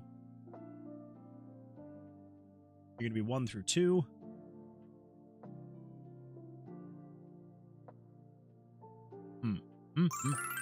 Thank you at Brian Frankfurt for joining the Moonwood Alliance. Wait, again? Wait, what happened here? What? So, bandana via Metal Gear Solid style or like Ryu from Street Fighter would be cool. Ooh. That would be really cool. I like that. I'm gonna add it. I'm 100% gonna add it. But wait, I swear you were you not already a member? I swear you were a member. Now I feel like I'm going crazy. Hold up. Am I just going crazy? Yeah, see, you were a member already. Down there. The little YouTube icon running along the bottom. Oh, it's the free... Okay, that makes more sense. I was like, what is happening here? I was so confused. Way more sense now. I appreciate it. Thank you. Okay. I've paused at 500 pills. I am still alive. I don't trust a 50-50. That's fair. 50-50, it starts getting a little bit nerve-wracking there. Hey, Moon Man, I have a serious question on lore in games. Ooh. Dazu, hit me with it. Hit me with it.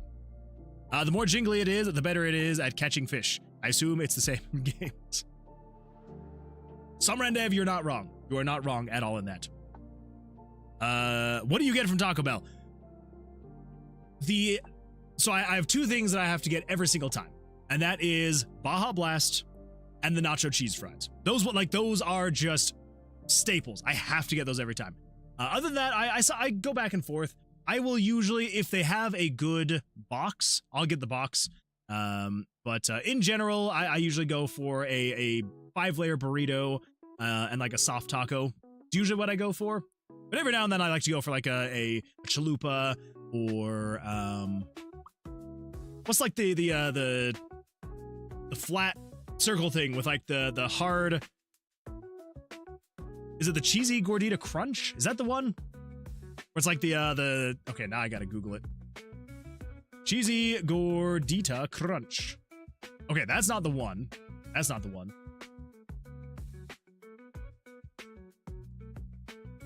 I do like those though. But it's the what's it called? What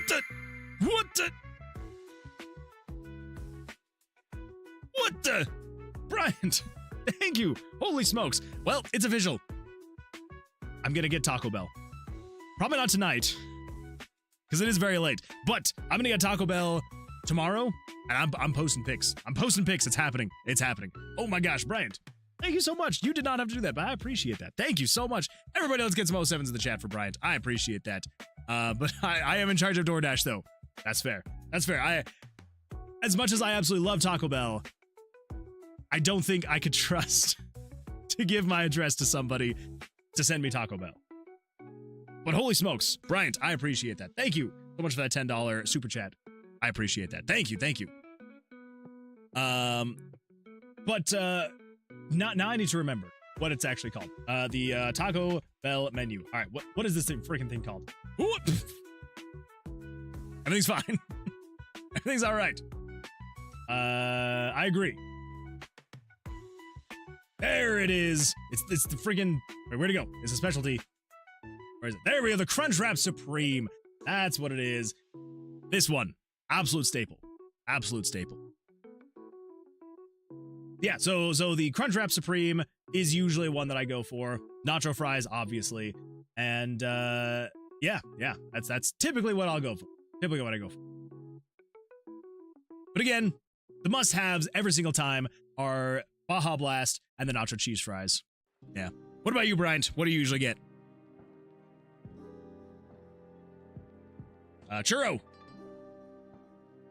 Oh yeah, I guess they do have their like churro twist things. Not a fan. I'm not a fan of their churro twists, if I'm being completely honest. But I don't know. I honestly like. I can't think of anything at Taco Bell that if I were to get it, I wouldn't eat it. Wait, does Taco Bell have do they have like some kind of like seafood something? Like a shrimp taco? If they had that, I wouldn't eat that. That would be that would be where I draw the line. But basically anything else. Any of their burritos, tacos, a Lux menu. I don't think I've ever ordered anything off of here. Okay, never mind. I have ordered a couple. Their the cheesy Fiesta potatoes. I do like those. Hey. If I hadn't had such a big dinner tonight, I would actually probably be door dashing this thing right now. But I am definitely getting it tomorrow, and I am posting it to the Discord. It's gonna be great. It's gonna be absolutely fantastic. So I appreciate that, Bryant. Thank you. No, you order yourself with DoorDash. I get plain tacos. I'm basic. Hey, that's fair. And honestly, like the even just like the plain tacos at Taco Bell, so good.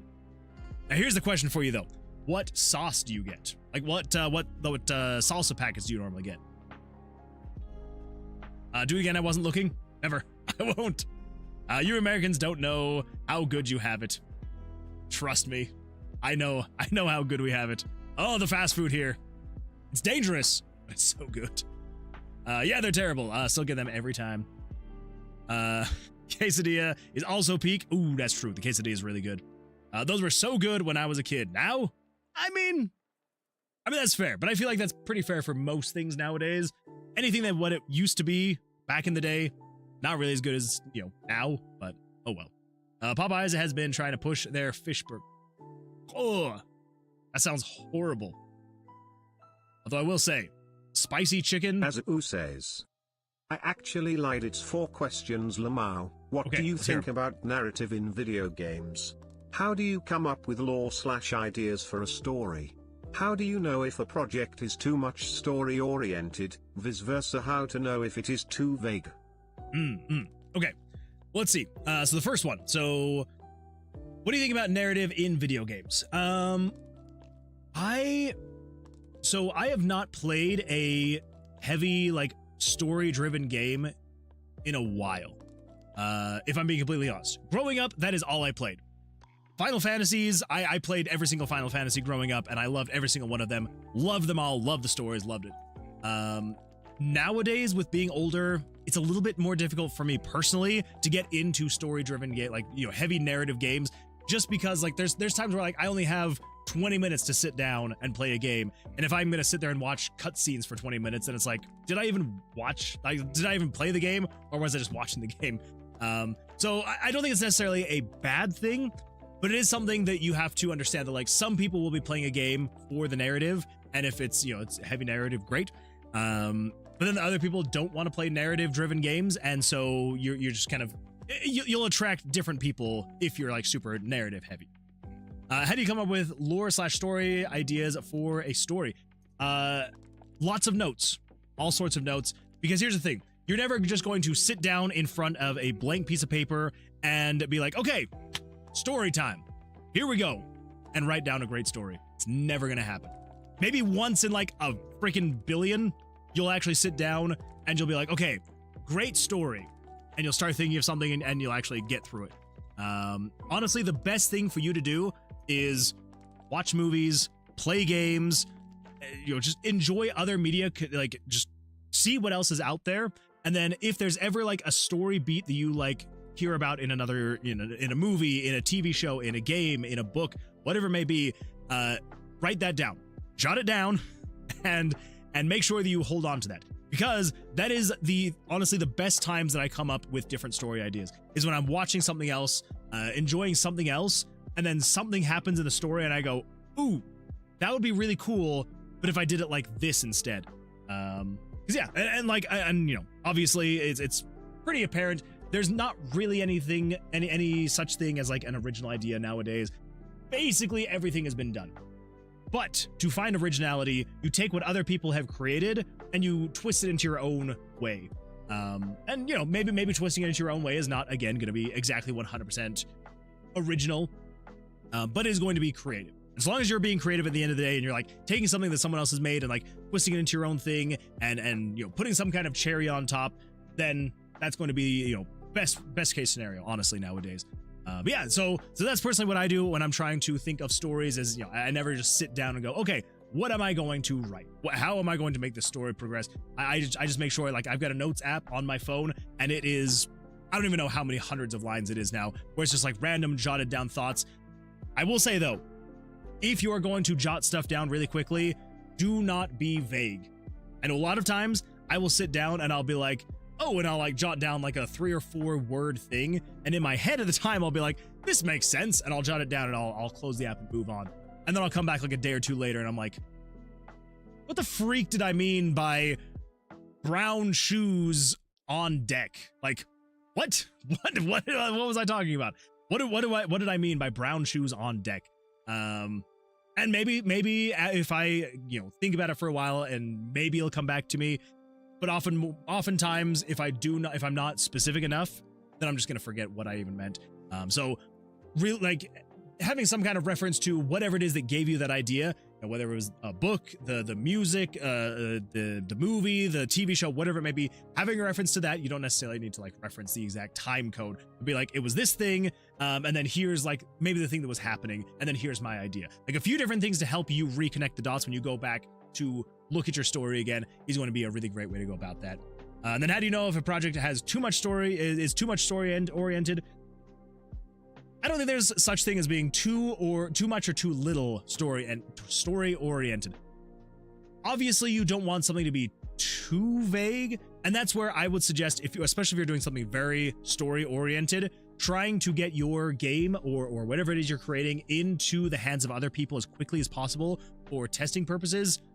Cannot recommend enough, because when you are in the thick of it and you know the story beats, you know the beginning, you know the end, you know what's coming, you know what's happened, all that fun stuff, sometimes in your own head you're going to forget what you have told and what you have not told. And so as soon as you get into someone who has no idea what's going on in the story, they're going to be able to give you a much better feedback of like, this makes sense, this is absolutely 100%, versus what is going on here, who is this character, what are they talking about.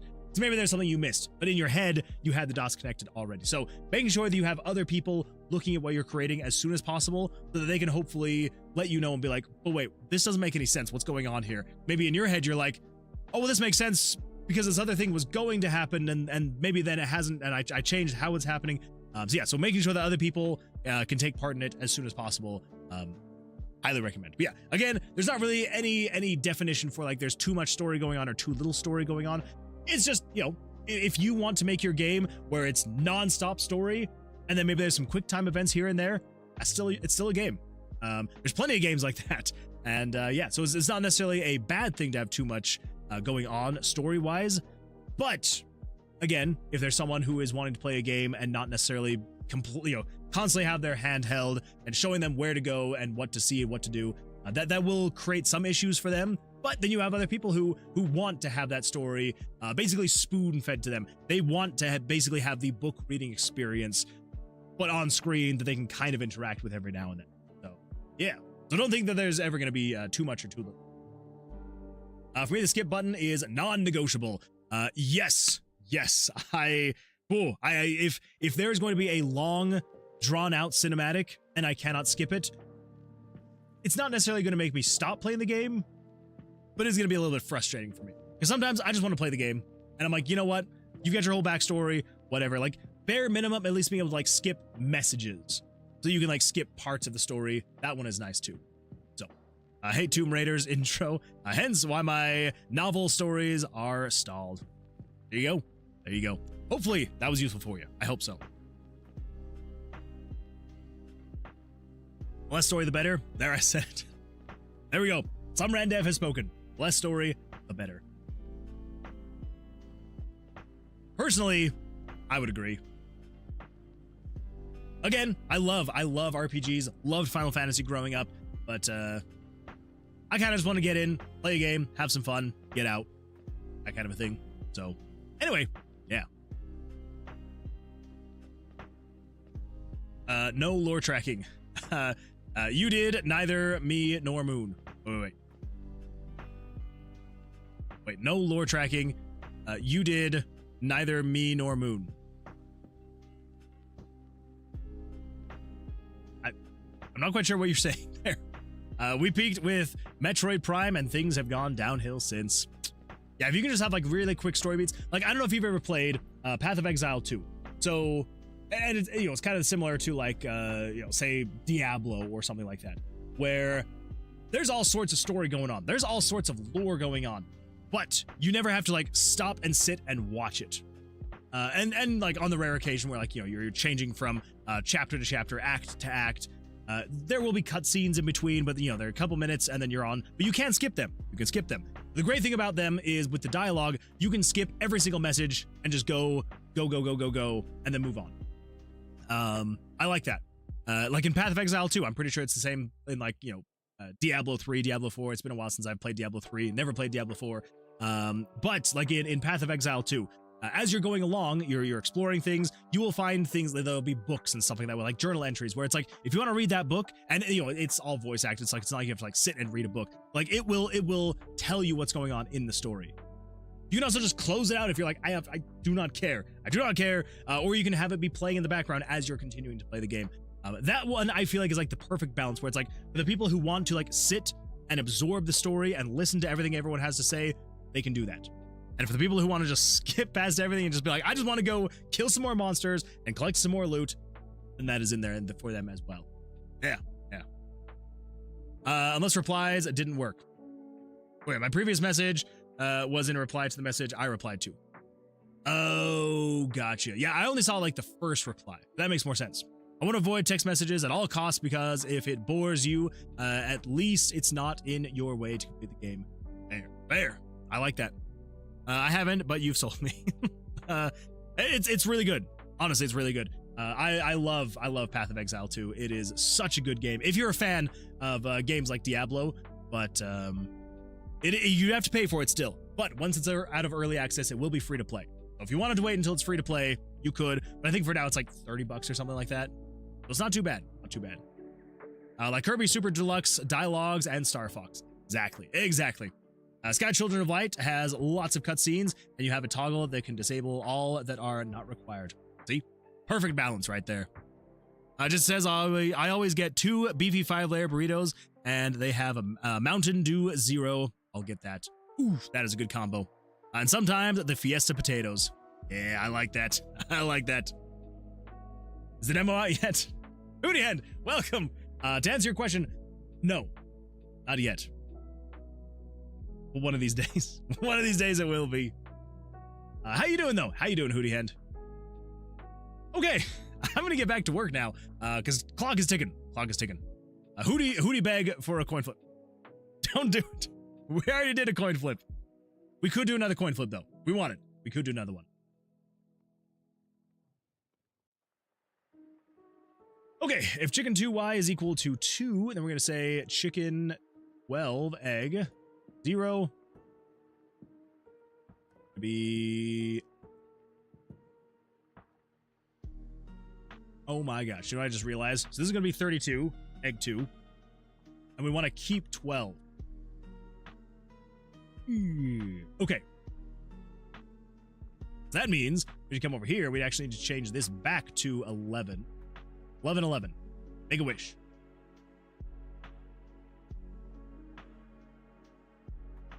Have you ever played the game Jade Cocoon? It was a monster fusion system that your egg nest system reminds me of. Ooh, I have never played it, but Jade Cocoon.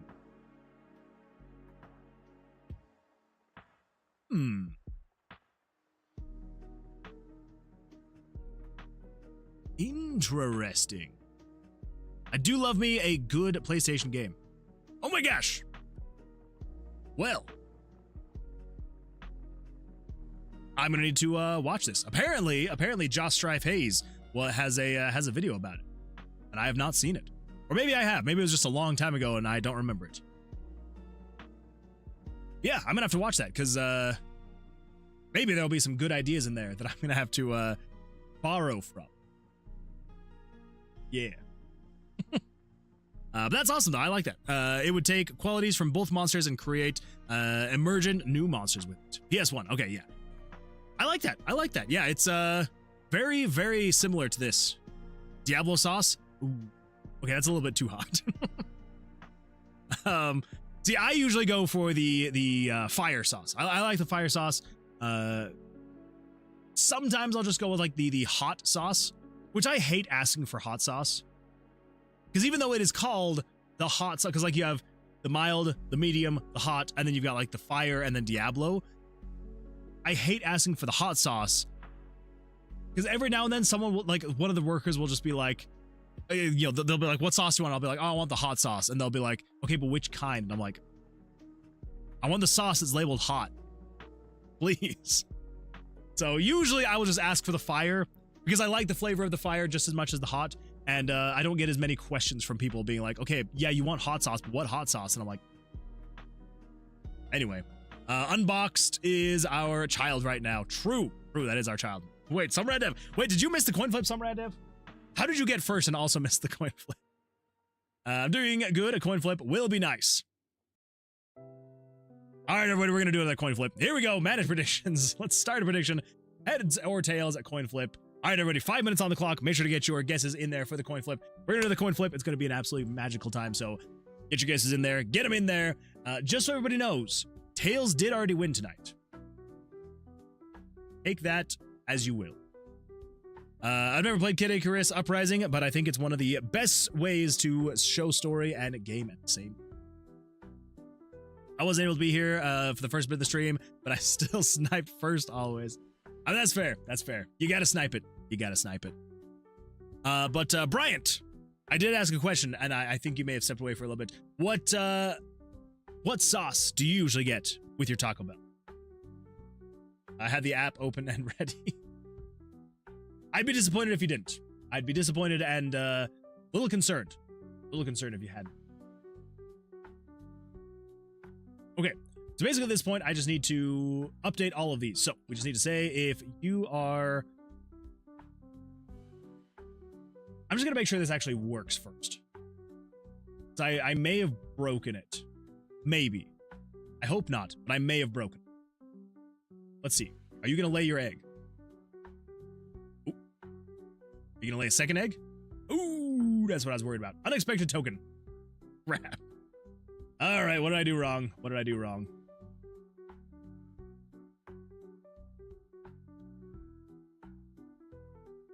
Ooh. Well, that's my bad. 31. With that in there. Did I do the same thing here? I did not. Okay, cool. All right, so I should be able to come over here.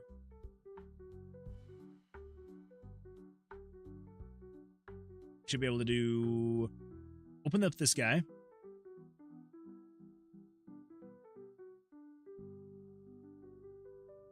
Okay, he lays one egg. Is he going to lay a second egg? He does. Awesome. Is he going to freak out if I try to lay another? Okay, good, good. If I pick up this guy, I put him in here. What's he going to do? Nothing. What if I pick up this guy? Ah, crap. I just realized I need to actually... Okay, so I haven't done that yet. Dang it. That's fine. That's fine, though. So he doesn't do anything there yet. Cool. Egg interaction. Ooh. It's gonna be fine. It's gonna be all right. Get it in there. All right, egg 11. If I don't take first, assume I'm dead. Good to know. I will be properly terrified if you ever don't get first.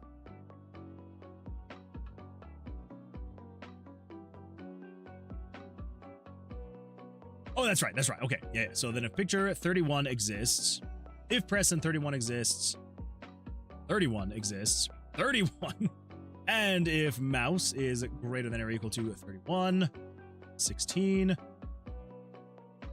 31,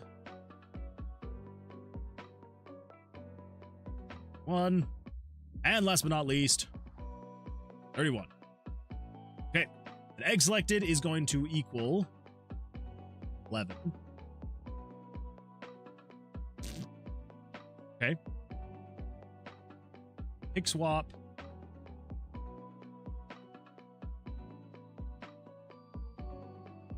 Uh, 201 to 35, but this is not gonna be 35. We gotta switch you to 45. That's fine. All right. Now in here, all of that should be fine. We are gonna have to fix it, but it should be fine.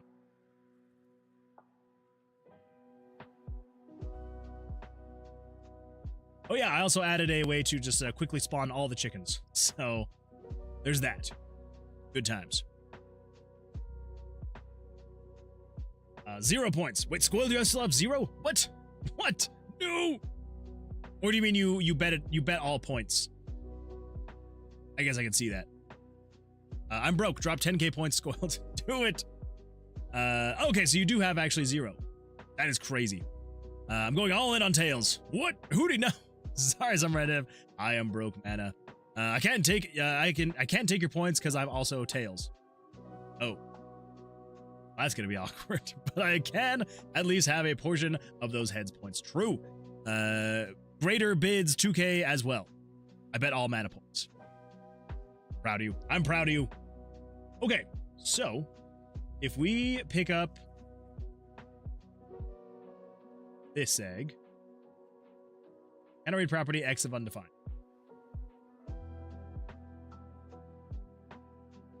$31. So why? It's you'll lay an egg. I can pick up that egg. Thing's fine. Second egg though. Okay. Second egg though. I'm gonna figure that out in 2 seconds. All right. Let's see here. Okay, so the prediction is good to go. All right, but yeah, portion of the points. I bet all mana. I also bet all my points. Well, let's see what happens. Let's see what happens. It looks like as of right now, there are 300 points on heads and 4.9 thousand on tail. This could be interesting. This could be very interesting. Come over here. We're just gonna do a little bit of a coin flip. Here we go. Remember, everybody, best 2 out of 3. Let's see what happens. Here we go. Flipping the coin. We've got ourselves a heads. Don't panic, anybody. Don't panic. If you didn't vote for heads, don't panic. If you voted for heads, don't start counting your chickens before they hatch yet. No pun intended. Here we go. Let's flip again. Remember, best 2 out of 3. Let's see what happens. Here we go. Here we go. Oh! All right, everybody. Don't freak out yet. We got a 1-to-1. We got a 1-to-1. The next person wins. The next one wins. Heads or tails, he's going to win. Let's see what happens. Everybody ready? Drum roll, please. Drum roll. Oh! Tails. Tails wins it again. Oh my gosh. Congratulations, Tails. If you voted for Tails, congratulations. If you voted heads, I am so sorry. I'm so sorry if you voted heads. But Tails, congratulations and well done. Absolutely beautiful stuff. Let's choose the outcome, and we're going to go with Tails. There we go. We're going to have 5,258 channel points that are going to be distributed to everybody who voted for Tails. So congratulations. Well done. Absolutely beautiful stuff. Love it. Love to hear it. There we go. Let's see here. Fat Forest Carp says, do you like making games? I love making games. I have loved making games for the better part of about 25 years now. And I don't know if I'm ever going to stop loving making games. I get frustrated making games. Don't get me wrong. It is frustrating. But I do really enjoy it. I really like it.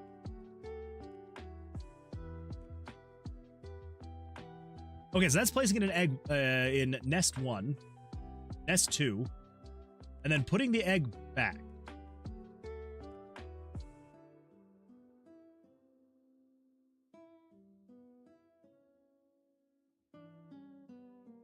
So why is it freaking out?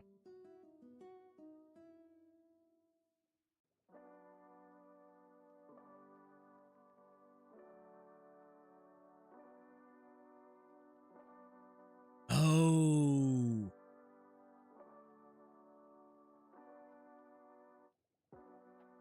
Okay, so egg 11 to 45. That's why. I haven't changed that yet, but if I swap that back, then we should be able to pick up the egg and put it down and everything should be fine. Should be. Keyword here. Let's see. Spawn a chicken. I should be able to pick up this egg, move it around, drop it down. Okay, so that is the second egg, because as you can see, the animation's weird. I'll just say that. But we should be able to have a second egg. Second egg. Here we go. Pick that one up. There we go. So that's egg 1. This is egg 2. Happy day. So, let's just quickly see what happens if I put both of these eggs in here. That one.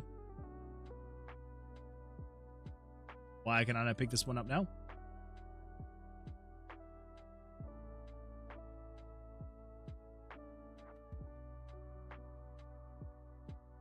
So many broken things.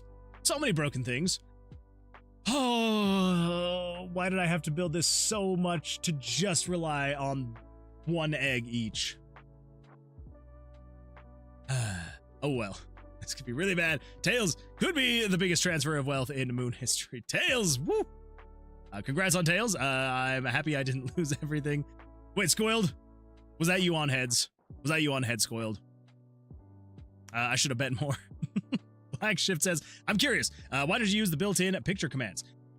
So the reason why I do not use the built-in picture commands is because I have to do some weird things sometimes, specifically stuff like this. So I am basically, so if I were to show a picture, right? So I technically, could I show picture 35 and use the variables mouse X and mouse Y?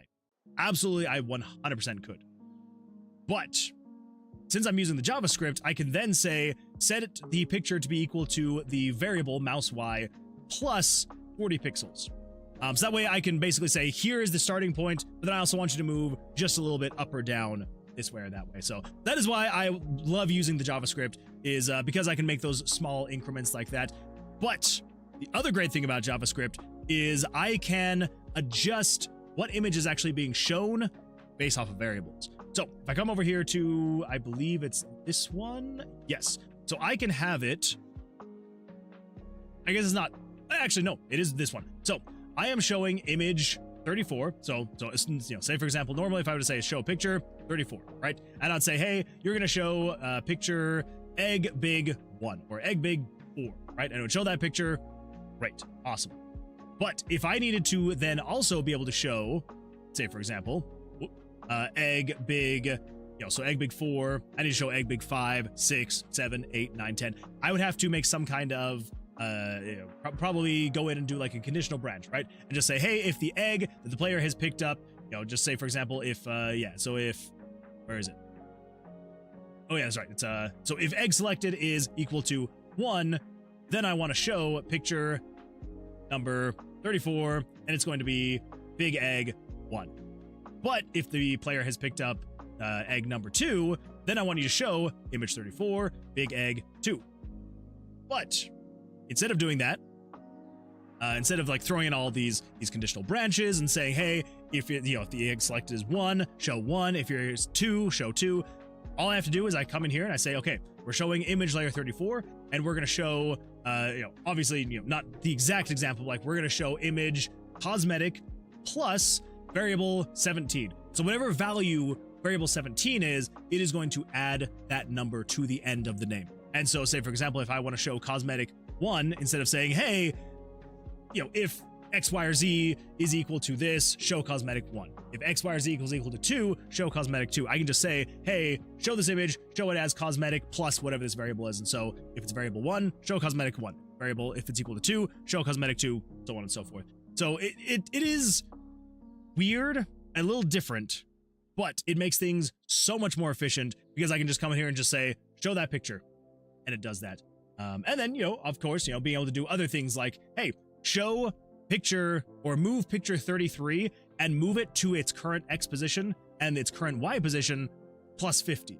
So that way I don't have to go in and be like, okay, so the picture, I showed the picture at 360X and 245Y. So now I need to say show it or move it to 360X and whatever be like 305Y, right? I can just say show it at its current value plus 50 kind of thing. So anyway, hopefully, I hope that kind of makes sense. I know it's a little bit weird, but when you start using JavaScript in RPG Maker, it honestly like unlocks so many potential opportunities to like make things more efficient and just, while confusing, in the end, a little bit cleaner and better overall. Yeah. So, yep, I'm on heads. I am so sorry, Spoiled. Let's see, Black Shift says, oh, gotcha. Seems like it's 90% JavaScript. I think there is a way to make a plugin, right? You could put all logic into JavaScript and use that plugin interface to call from within the editor. That it will, true. You're not wrong. I definitely could do something like that. But there's a lot of times where it's like very specific use cases. Like, say for example, with showing, if I want to show Big Egg 1 or Big Egg 2 or Big Egg 3, instead of going in and like, writing a whole plugin for that and like taking all of that into consideration, just, writing it out's not the end of the world. Takes a little bit of getting used to, but it's not too bad. I know it seems weird. I know it seems bad, but I promise it's not too bad. Promise. But we do have quite a few plugins we are using to make things a little bit better. We definitely do have that. All right. So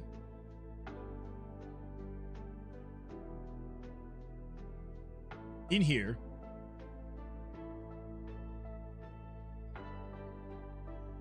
okay, so I do need to go in and I do need to adjust everything already. That's fine. Let's just knock it out. Let's do it. Okay, the plugin overhead. That's true. Yeah, I was thinking like Lord of the Rings. Wait. LOTRs. I'm guessing you're not meaning Lord of the Rings, where you have one plugin to rule them. Oh, so you are meaning Lord of the Rings. Lord of the Rings, we have one plugin to rule them all. I mean, someone really smart, like some RaZeR, could probably make something like that and maybe make it a little bit easier to use. I'm not that person though. I know the very basics of JavaScript, and I'm slowly but surely learning more.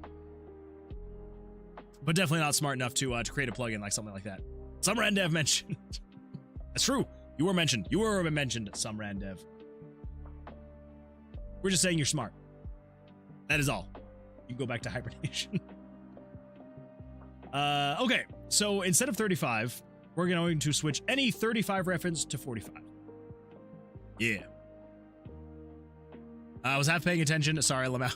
No, you're good. I perk up like a dog. No, you're totally fine. You are totally fine. No, I was just answering a question that Black Shift posed, which is basically, why use so much JavaScript, just like one-off JavaScript statements and like showing pictures, and like, why not like write a plugin to be able to handle stuff like this? And I was just saying that like, if anyone's going to do it, it would be you, and I am not smart enough to do something like that. And yeah, so I'm just going to keep doing the one-offs, because while I am inefficient, well, that's about it. I'm inefficient. That is my bread and butter, is inefficiency. Although some RaZeR did write a really cool plugin. I am going to say that. I need to get better at actually using it, but a lot of times when I'm writing JavaScript to reference variables and stuff like that, you gotta write out the whole, game variables dot value, then parentheses, put the ID, and you gotta remember the IDs. It's an absolute mess. So some RaZeR wrote an absolutely fantastic script. Instead of coming here and having to be like, game variables dot value, we're gonna grab the value of 50 is greater or is less than or equal to 5. You can instead be like variable dot mouse x less than or equal to 5. So much better if you can actually remember the name of the variable, which for some reason I have a hard time with. I think it's because I've trained myself for so many years now to remember the ID of the variable that I need to actually start remembering the names of variables versus the IDs. I need to feed my pixie.js filter addition. Ooh. Addiction. You do. That's a good addiction to have. If it works, it works. Yeah, if it works, it works. Maybe this workflow is zen for you. I think this would drive me crazy. It can be a little bit maddening sometimes, every now and then. But for the most part, I don't know. Yeah, it's not too bad. Not too bad for me. Okay, so again, we're swapping any 35 with 45. So game, screen, picture. Yes. 45.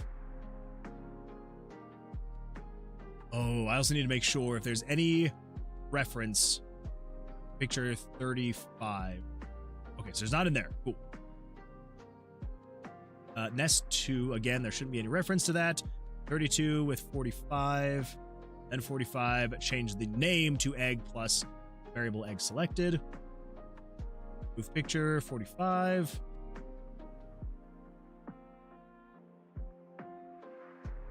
Okay, that's all ID stuff.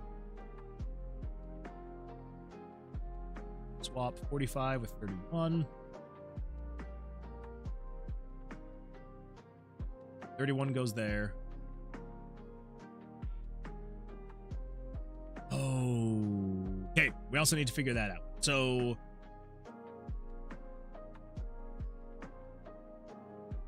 we cannot use 31, so this needs to be 41. It's 41. Nope. 41, 45. You need to be 42, 45.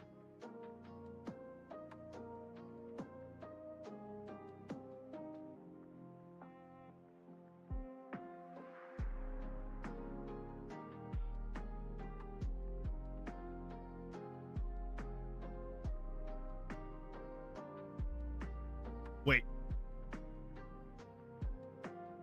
That's right, because this is you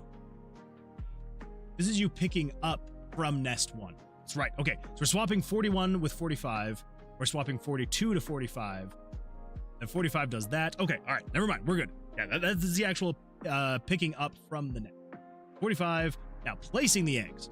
So if you place, 45 to 41, and then we want to say 41, bounce out. 41, 41, 41.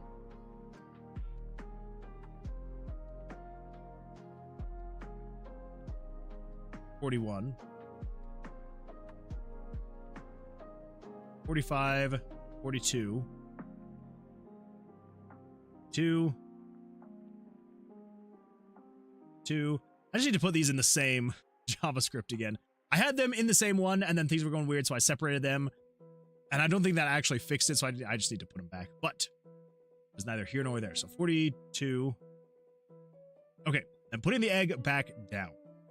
So if the picture 45's x is greater than or equal to 500, and if 45's x or y is greater than or equal to 70, 45's x is less than or equal to 1230, and if 45's x is less than or equal to 7, or y is less than whatever.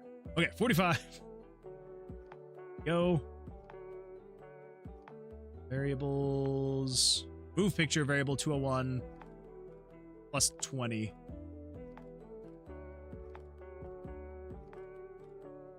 think that's right. No, plus 30.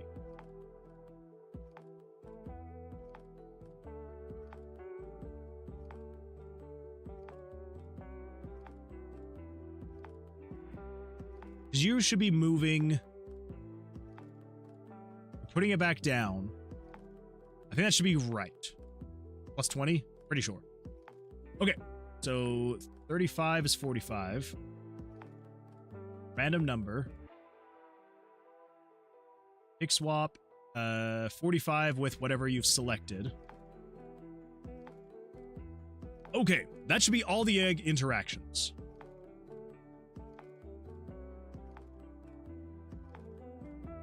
Now, if we come back over to... Oh, we also, I think, need to change this. No, all that's fine. Menu navigation. Showing / hiding menus. There we go. So this is for menu 2. We need to say... 31 is 41.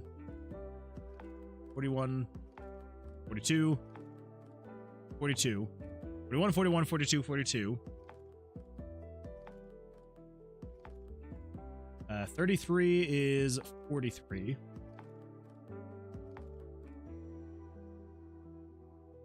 33 is 43.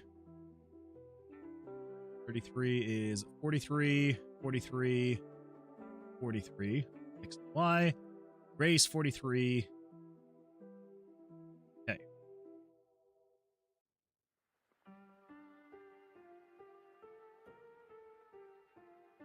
Big icon in nest 3.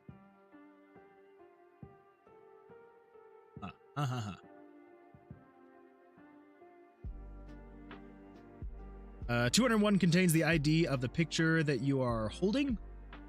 So 45. So 35 was the ID of what you were holding. 45 is now what we're going to be doing. That move picture 201 plus 20 is really odd to me. Do you have a picture ID offset? Yes. So basically, so we're taking the variable. Oh, right. Sorry. So yeah. So variable. I just realized what you're reading now. Yes. So variable 201 is egg selected. So when you pick up an egg, there are going to be 10 IDs for the egg. So it could be 1 through 10. When you pick it up, it will assign that number to this variable. And so then basically it's saying take that number. So actually, you bring up a good point. We actually do need to say, and I know you're in the ads, but I will say this again when you're back. We actually do need to say, it's not plus 20, it is plus 30. Right? I did not think about that. Okay.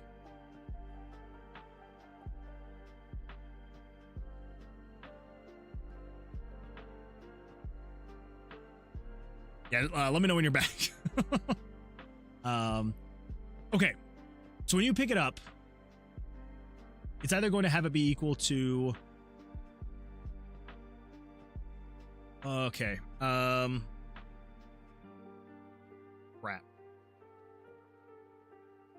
Okay. I'm now realizing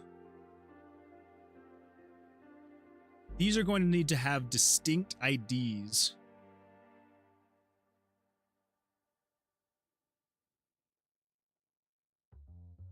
Oh, crap. Because if chicken 11 egg 1 is equal to 1. Okay, back. All right, cool. Yeah. So basically what you're saying, yes. So the way that it's working is when you go to pick up an egg, it is going to pick up and it's going to move picture based on what variable 201 plus 20 is equal to.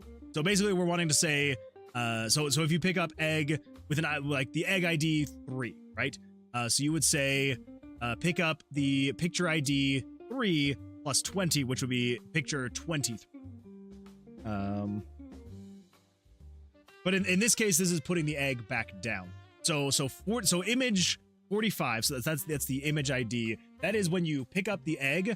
That is like the singular image that will show. So that will show above everything. That way we know there's just one singular ID, which I actually am now realizing I need to come in here, the JavaScript plugins, the Gamedev high AF pictures, and we need to actually swap out the 31, 32, 33, and 35 is actually going to be 41, 42, 43, and 45.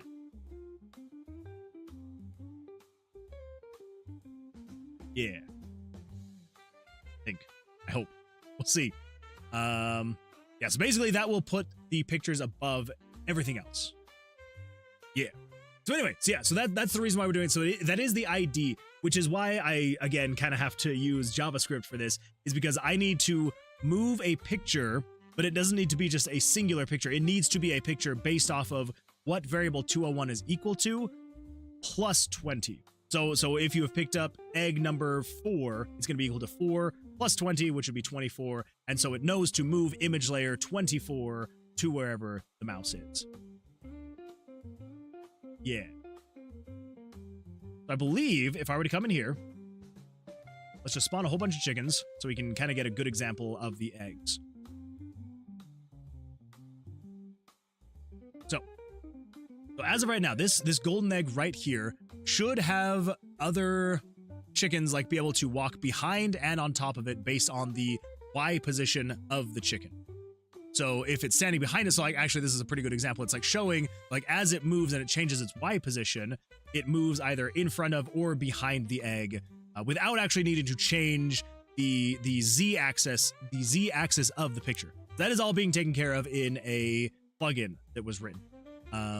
Now, if I were to go pick this up, it shouldn't show behind a chicken if I've picked it up because it needs to be showing above everything. So if I pick it up, it shows above everything from the UI to the chickens to everything else. And if I put it down, it then needs to then reapply to having the proper Z axis based off of the Y position of the chickens and stuff like that. So the reason why when I pick this up, it swaps the image ID that I had assigned to this, it swaps it automatically to 45. So 45 is showing above everything. And that's just a blanket thing because you can only pick up one egg at a time. So it's like, okay, image layer 45 is you have picked this thing up, which means it goes above everything. And as soon as I set it back down, I need to know, because I can't just say, hey, you know, I mean, I could say, hey, if the egg you picked up is equal to 1, then move, you know, image 21. If it's equal to 2, move image 22. If it's equal to 3, move image 23. But instead of having a bunch of conditional branches and saying, hey, you know, if then, I can just say, hey, move image based off of this variable plus 20. Yeah, that's the reason behind that.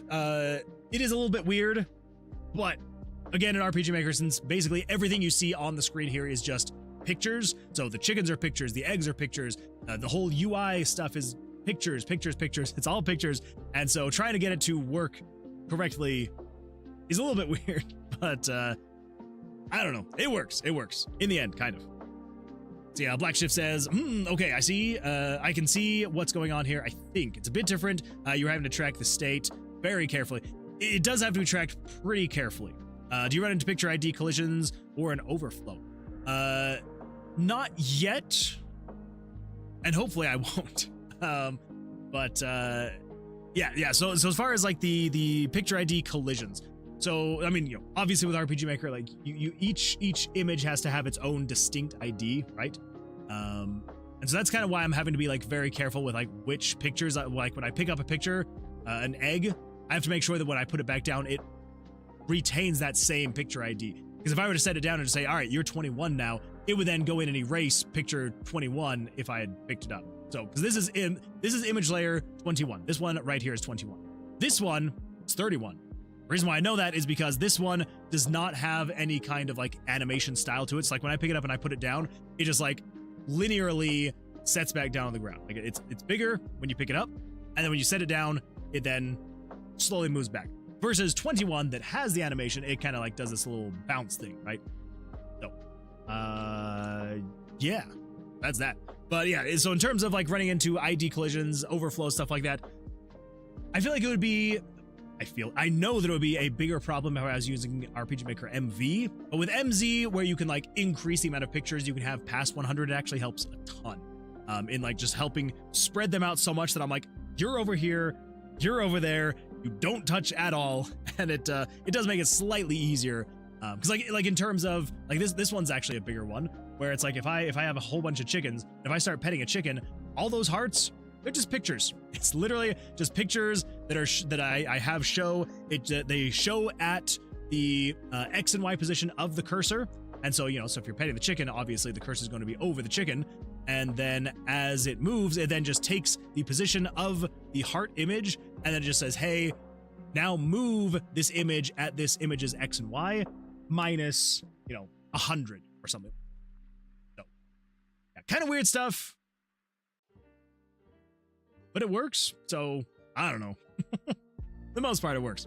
Does RPG Maker have a particle system? Not really. They have an animation system, which technically uses particles.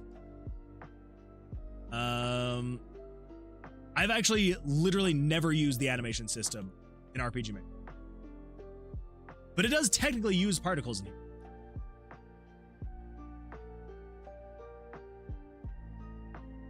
I have no idea how to use it. I mean, this is like the file names. Can you create your own? Like, I've actually never, ever done anything with their animation system in RPG Maker MZ. Scale, speed, rotation, offset. I don't know. I honestly have no idea. Like, they have some pre-made ones.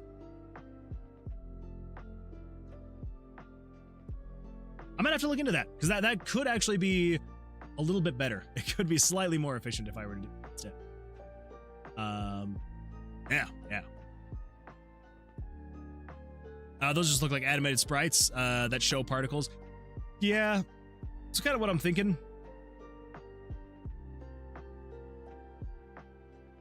I don't know. I honestly have no idea. I do know they moved to like a particle system for their animations, because before in like the previous RPG makers, it was just like a sprite sheet, and it would just go through the animation on the sprite sheet, and that was it. But with this one, they did update to this like particle system. But again, I have no idea how much it actually is like particle, right? I don't know. I should probably look into it and see how they actually work. One of these days. Okay, so that's that. Now,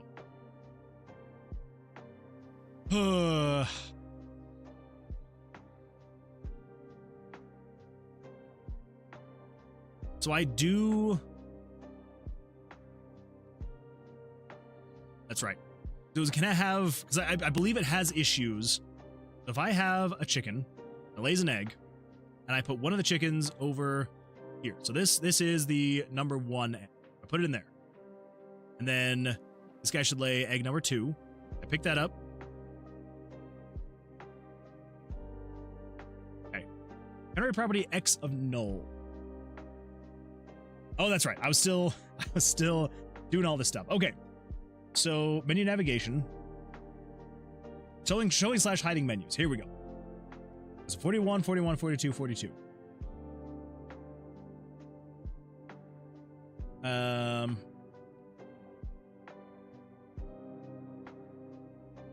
Showing egg in nest 3. That should be 43. 43, 43. Okay.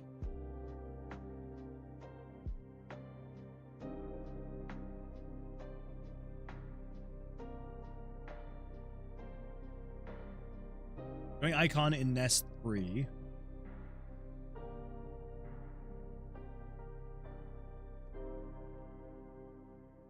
And 34. Yeah, so 34 is the icon. That's right. Okay. 34. No. 44. 44 is the icon. Yes, the actual cosmetic itself. 44, 44. And you're going to be 44, 44, 44. Else, erase, 44. Okay. The incubate button should be fine. You're just tinting that picture. Hiding, so you're going to be 41, 41, 42, 42. We also need to get in here and just say... Wait. So 41 is egg 1, egg 2. Oh, that's right. Yeah. So 43, 43, 44, 44. So that's actually hiding all of the eggs and the icons. Okay. Now, get the leghorn. Come over here. I'm just going to figure this out. So you're picture number 31. You're 21. If I put 21 in there, and I put 31 in here, that's what I thought. Okay. We are making some progress. But only some. Okay. So you're actually going to be equal to 11.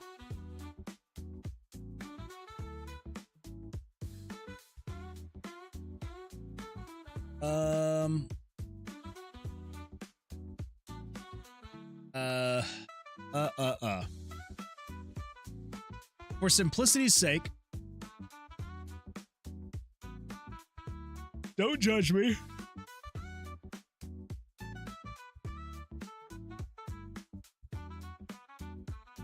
You're going to be 11.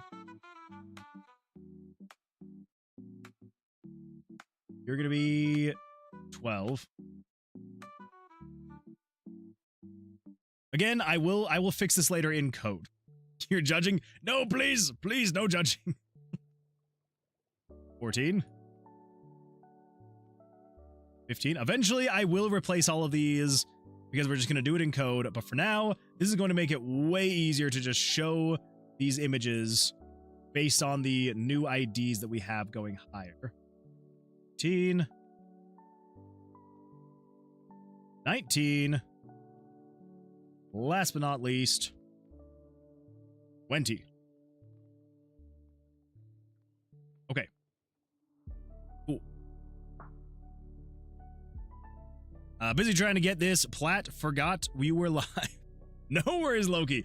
No worries. But I'm glad you're here. Welcome, welcome. How are things going for you?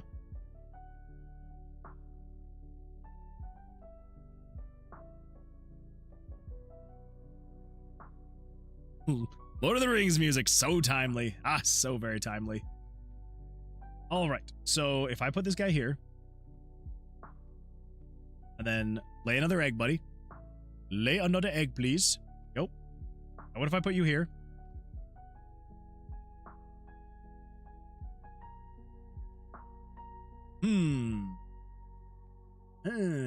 Egg interactions. Nest 2.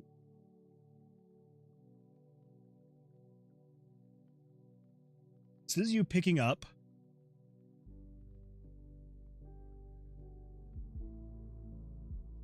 As long as the nest 2 is greater than 0. What is 15? Ah, and so long as you're in the correct menu, then you can pick that up. Okay, so we're just going to say egg selected equals the nest 2 egg ID. Nest 2 egg ID equals 0. And then we're oh, wait.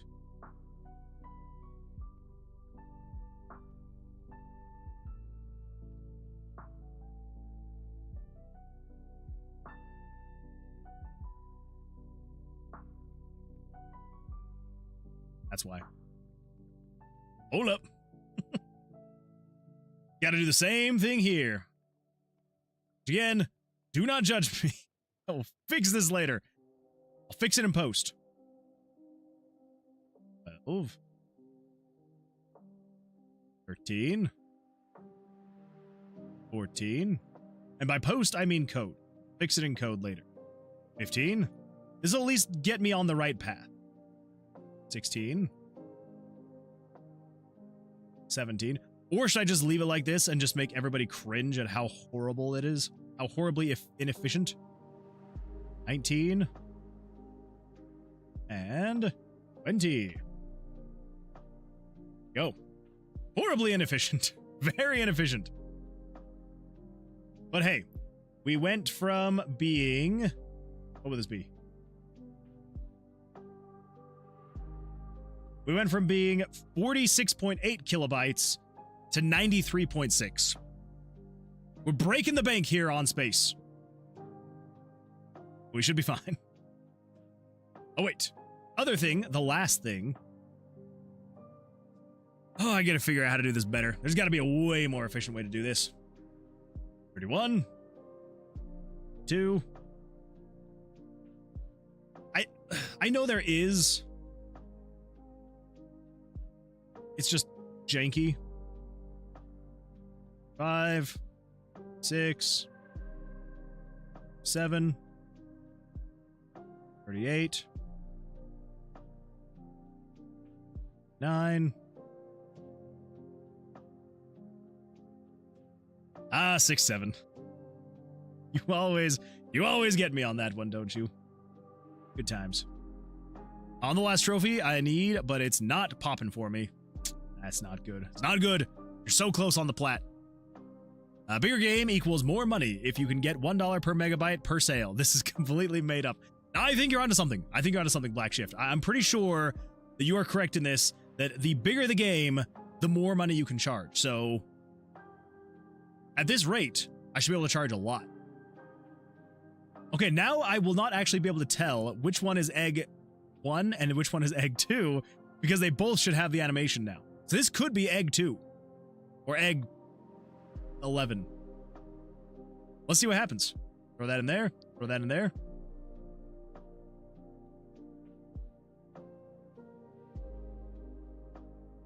That's right.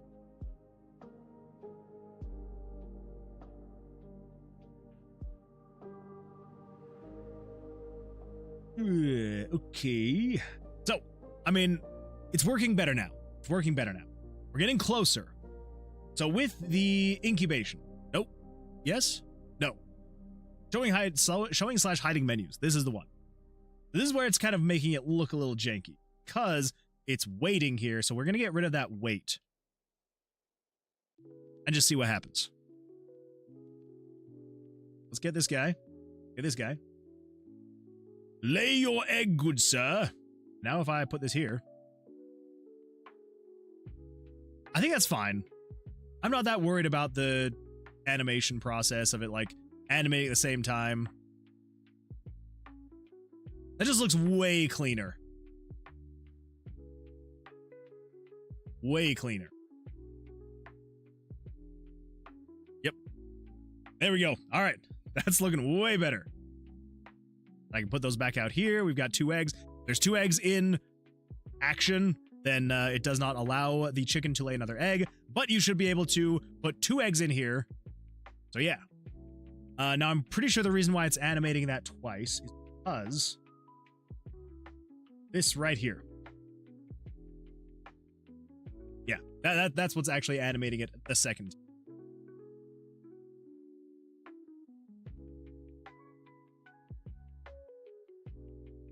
Oh. Okay. So, we actually need to say this.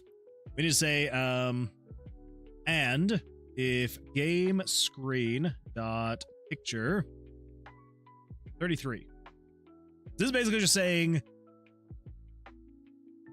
wait. This is saying if it exists. I think if we say exclamation mark. Correct me if I'm wrong on this one, Gamedev. I know that you're going to be the authority on this for JavaScript. I'm pretty sure if I put exclamation mark, this is saying if it doesn't exist, then do that thing. If I add the exclamation mark. Pretty sure. I think.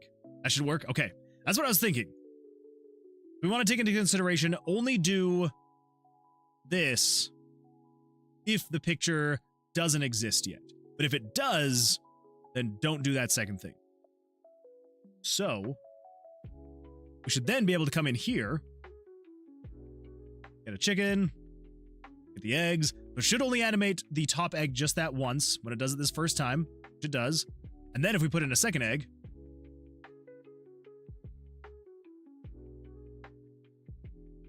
what?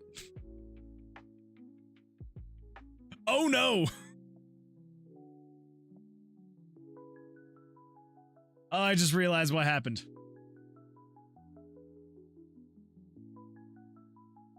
Ah. Hey, Black Shift. You know how you were asking if there's been any layering issues? The answer is yes.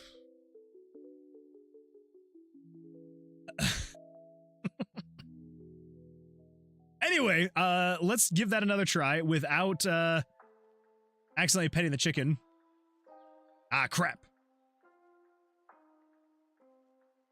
You're right, Sumrandev, you are right. Okay, so I think, if I remember right, no, it's not a double exclamation mark.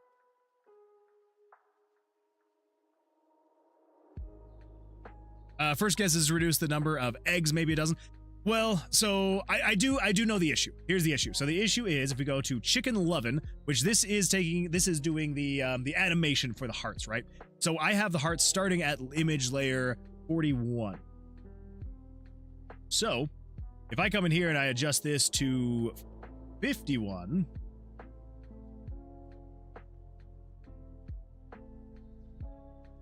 and then 51, that should be better. There we go. That's better.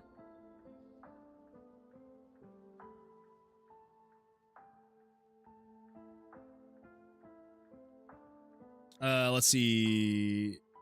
The code should work if it will be true if that picture ID doesn't exist.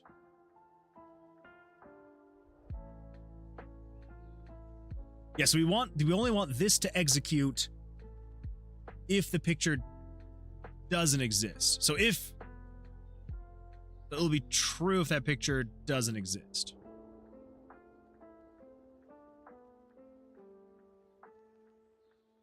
Wait, are you saying like with the double exclamation mark? Is that what you're saying? Or am I completely wrong in the double exclamation mark? For some reason, okay, that's what I was thinking. I was like, I seem to recall reading something somewhere about a double exclamation. Single exclamation is correct. Well, that's what I thought. That's what I assumed. But it doesn't seem to be doing that. Yes, we're basically just saying... We're saying if... So variable 16 is the nest's egg ID, right? So we're basically just saying, so long as there is an egg in there... use how to make it display the result of the code on screen to triple check if you want. Actually, now that I'm thinking about it. So we're saying if 16 is greater than 0. Wait, no, never mind. Okay. Yes, we want to say if image, wait.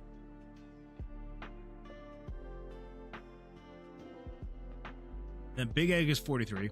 Because other than that, I have no idea. Yeah. Yeah, because we only want it to play once.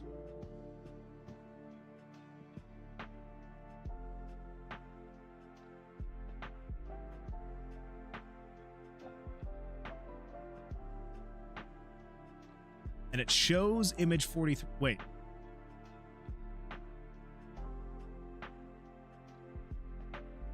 Is that actually what it was? Did I do that wrong? Did I have that at 33 instead of 43? That might have been it. That might have been it. Maybe. I guess we'll see. Time will tell. And if not, I'm not going to waste too much time on it because it's not a game-breaking thing. It's just like a weird quirk in the animation, and I'll figure it out later. I'm not going to let it derail the progress that we're making. Ah, look at him go behind the fence right there.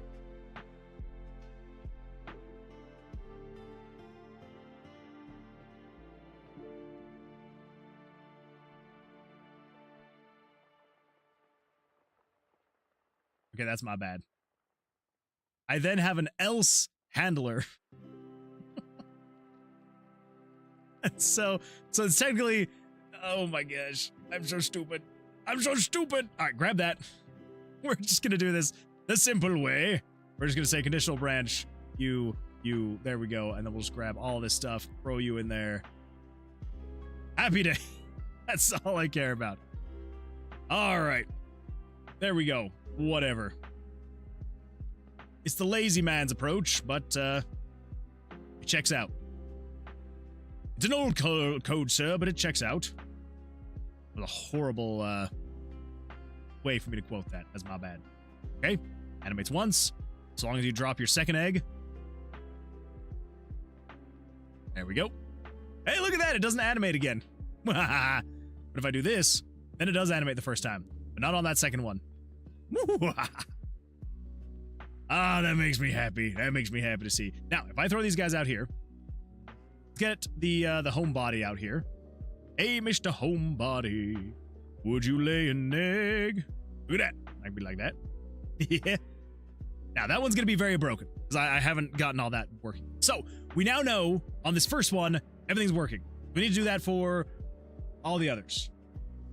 Yeah. Okay, so egg interactions. This is where we need to be basically doing the rest of these. So, this is going to be for egg 12. Do I need to update all of these? I do. So, 32. 32. 32.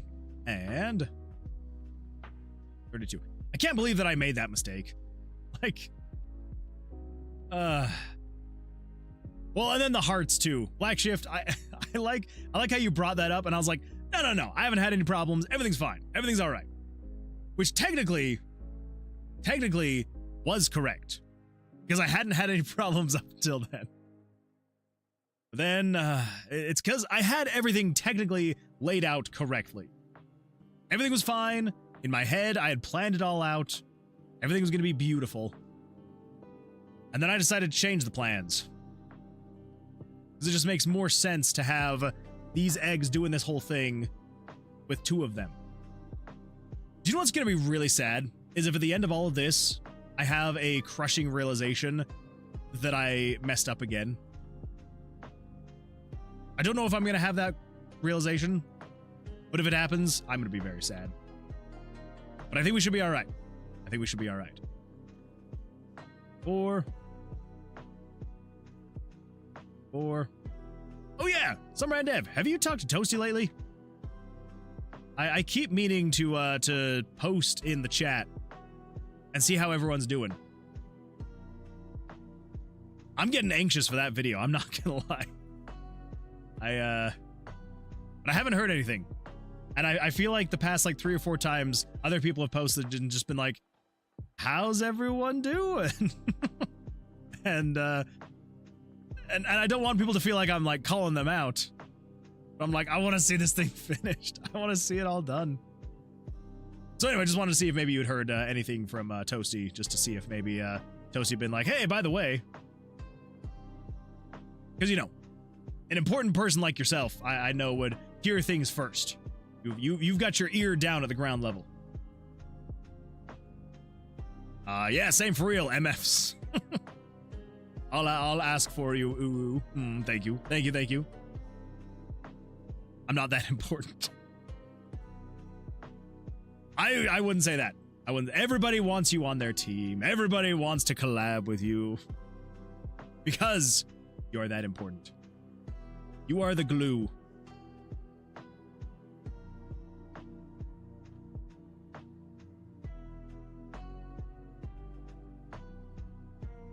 Goes into the group chat.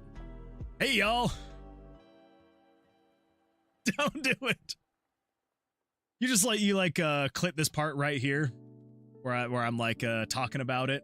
And then you're just like, hey, by the way, Moon was talking about this on his stream. And yeah, where's the progress? Don't do it. Don't do it. I'm pretty sure I would probably just leave. I'd just leave. I'd be like, all right, I'm out. I'm never collabing again. Terrible times. Awful times. I was called out.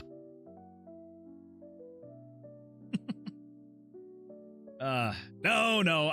Honestly, it'd be kind of funny. At the end of the day. At the end of the day, it would be funny. But I think it would come across a little bit better as just a general question. And that's the other thing is like, I don't know how to word it. I don't know if I should like also come in and be like, hey, because I know that there was like, oh crap, who asked that question? It was Amaguri. I think that's her name. Was basically just like, hey, how's everyone doing? A few weeks ago. And I don't want to do the same thing, but I'm anxious, feeling anxious. Want to see it. I want to see everybody's devlogs. I want to see what everybody did.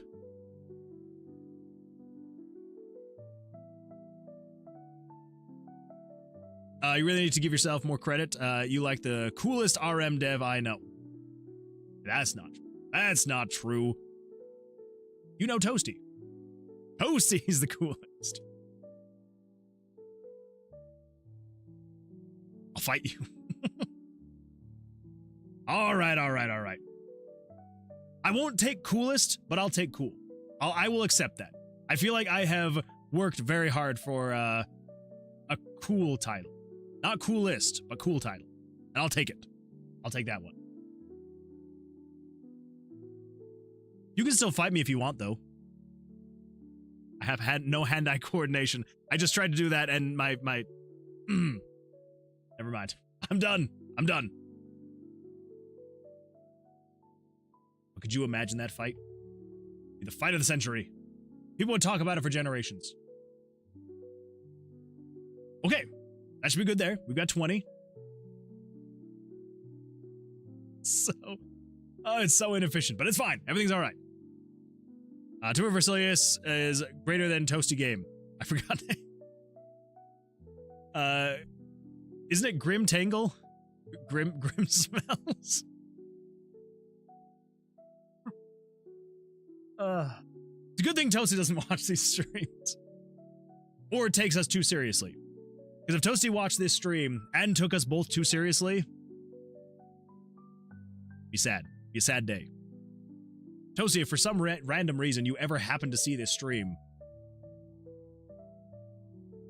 we love you. And we just want what's best for you. We're not mad, we're just disappointed. Tell him some, Randev. Tell him. Okay. I shouldn't have to change anything else here. All of that should be good. And also, I want a bite of your toasty bread head. That too. Yes, absolutely. If some Randev gets a bite, I also want a bite of your toasty bread head. It does look very appetizing, I will say. Not what I heard. I heard you are quite... Shush. Shush, Loki, shush. That's a secret. We don't want people knowing. Who's gonna take a bite? I get 2 bites. All right, there we go. We'll take 3 bites. We'll take 3 bites out of Toasty's bread head. I get 1 big bite. You get 2 small bites, some Randev. 2 medium-sized bites. Yeah. Adds up to slightly more than the big bite that I'll take. But not too much. We want to make sure that Toasty doesn't lose everything that makes him him. Which we all know, Toasty would be nothing without his bread head. So, yeah. That's what we got. That's what we've got. Okay. Yeah. Cool. So, what do we need to actually do for the chicken laying stuff? We need to say a random between 1 and 2, because what we're going to do...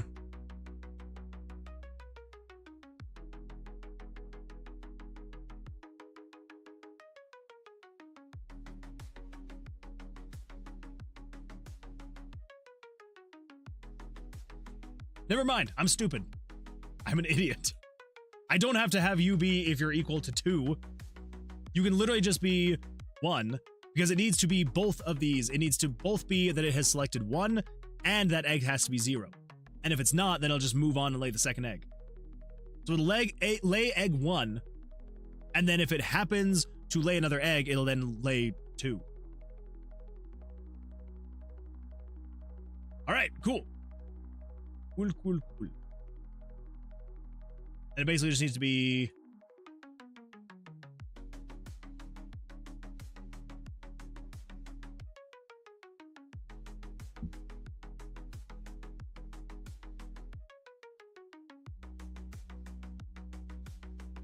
I mean, that seems fine, because it's showing egg 1. Yeah, that seems fine. Seems all right. Okay. Over here, you can still do the same thing, just 1 and 1. We're just going to say, if you... Okay, so then 22, 32. You're 1. Okay. I think that means if we get both you and the homebody in here, you should walk around, you should lay your egg, so both of you should lay an egg every single time you stop. Twice. Bam, bam.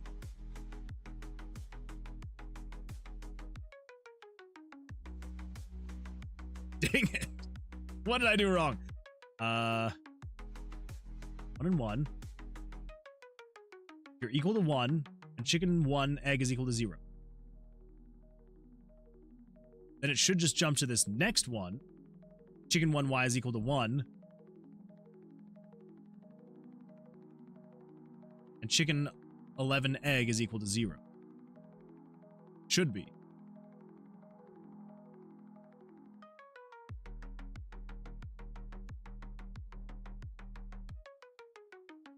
Wait.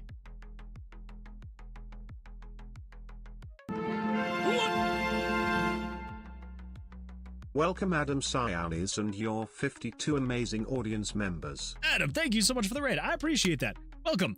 Have a good one. I appreciate that, Adam. If you got a raid and run, totally understandable. I know that after a long stream, there's stuff you got to do. You know, sleep, eat, go to the bathroom, all sorts of stuff. So I do appreciate you being here and raiding. And yeah, thank you. Thank you. I hope the stream went well, and I hope you have an absolutely fantastic rest of your evening or day or morning, wherever you may be in this world.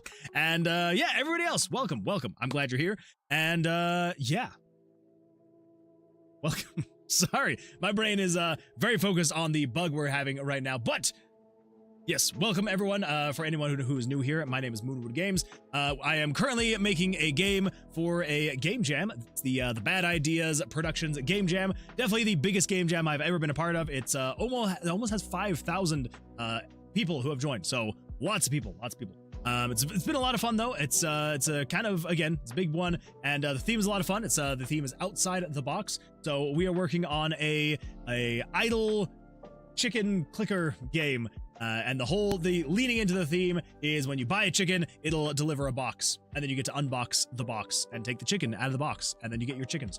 And yeah, it's just supposed to be like just a fun, quirky, whimsical idle game. So if you like idle games, then hopefully this would be something you would enjoy. And yeah, kind of the poll of this game is like the punny chicken names. Hopefully that'll be fun and all that jazz. So so you got just a regular chicken, just a regular just a regular leghorn chicken. But then after that, there's just a whole bunch of punny chickens. So I'll quickly go over these. So if you are already watching and you have seen all these, I apologize. But for all the new people, we've got ourselves the homebody, which the homebody is just a chicken still in his egg with his legs popped out. So happy day there. After that, we've got our popcorn chicken. Now you may assume that maybe this is like a piece of popcorn chicken or something, but no, it is a piece of popped corn with legs and a beak. So there's that. After that, we've got the Johnson, which I will let you use your imagination as to why his name is the Johnson.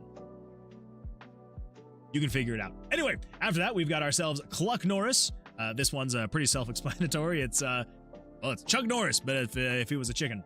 After that, we've got the Colonel, which maybe you would think this is some kind of a military chicken or something like that, but no, it is a bucket of fried chicken. The Colonel.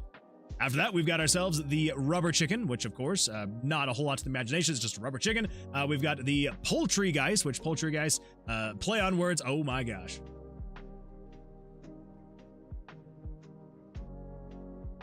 Ignore that. Ignore that. Anyway, bunch of punny chickens. Hopefully it'll be fun. If it seems like something would be interesting to you, I would absolutely love a follow. Be great. If not, totally understandable. No worries at all. Normally we are working on a dungeon crawling roguelike RPG called Tomb of Versilius, but for the rest of this month, we're going to be finishing up on this game. So if this does not seem quite up your alley, then maybe check back in a week or so when we have finished this game and we're back more into the darker, less quirky, chickeny games. Yeah. Okay, so that is definitely an issue with the whole heading of the chickens.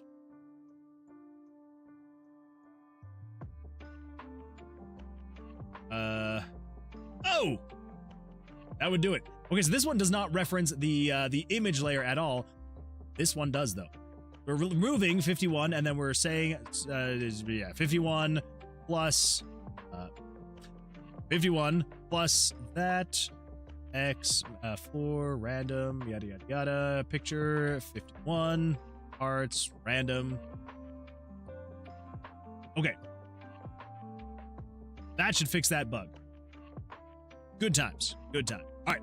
Let's get this thing all figured out. So let's just get all the chickens in here. Happy day. Now if I try to pet the chickens, look at that. I can pet them again without having errors. Good times. Okay. Yeah. Yeah. What was I stuck on now? That's right. Trying to figure this. I think it's gonna make the most sense if I can somehow get this to all just be on a single moon raid magnet.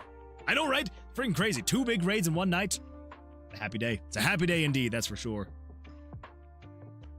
Oh, I completely forgot. I know you're not here anymore, Adam, but we are going to do a shout out at Adam. Yes, thank you, Adam. I do.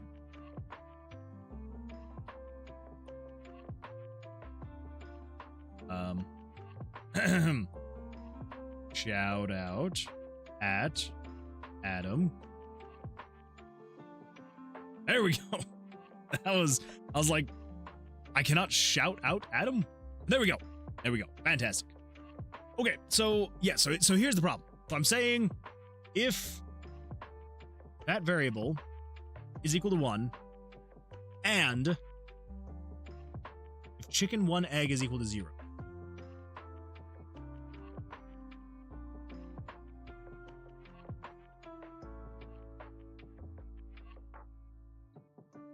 But if it's not, then it should just jump down to here and then say if chicken 1y is equal to 1 and if chicken 11 egg is equal to 0, do that. So why would it not be? That's the confusion I'm feeling.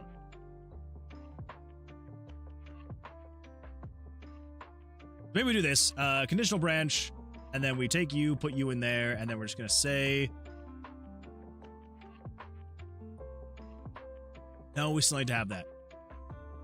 That's why I'm like, this makes absolutely no sense. It's like, I shouldn't need to have you in a conditional branch. It should literally just be, if it picks this variable 1 again, which it will, if it comes here, then it should just say, okay, you're equal to 1, but that egg is not equal to 0. Let's move on to the next one. Do I just have like the wrong variable ID? Or the wrong variable name? Variables. You.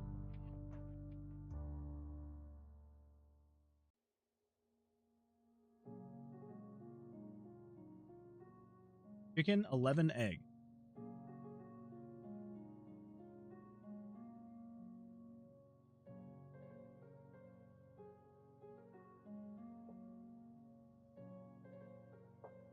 By all accounts, it should lay a second egg. Come over here, lay an egg. And it should go over here and lay another egg.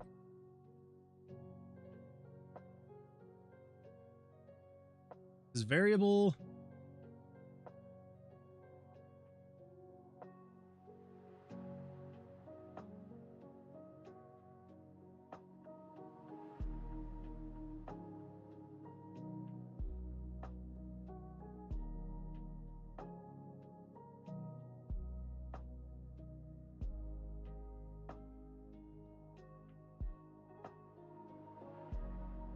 No, that should be fine.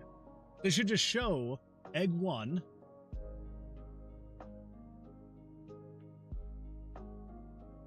Picture 11, x, picture 11, y, minus 1, 50, 50, 255. So if I come in here and I set this to be equal to between 1 and 2, and if I say if you are equal to 2, it's going to lay the eggs. Both eggs. Right? Round, gonna lay an egg, gonna walk to another spot, and then lay an egg. Or not. Never mind. Maybe I'm standing corrected. Oh wait, no, because it is random. So what? What? So why do you lay an egg then, but not when you're random number between, like, even if I say just set it to 1. Just set it to 1. Every time. and if chicken 1y is equal to 1, and if the variable chicken 11 egg equals 0, which it would.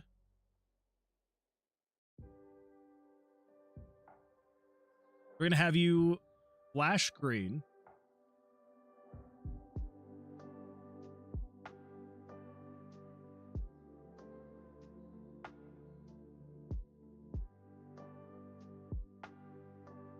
I know what it is. It's laying both eggs back to back. Same time, same X, same Y.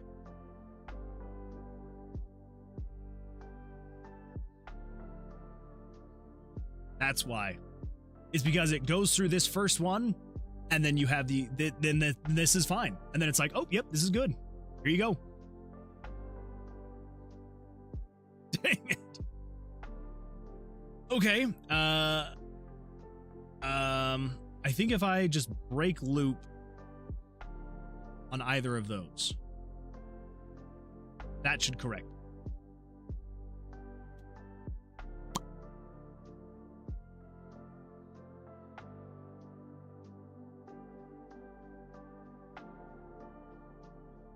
For it. I don't want to get too excited though, because it may still not work.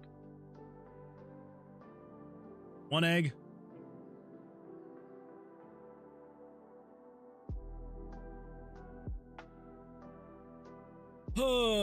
Everything's fine. Everything's all right. It's all good. Oh man. Good times. Good times. But now I should be able to pick those up, be like bloop, and be like bloop. Oh my gosh.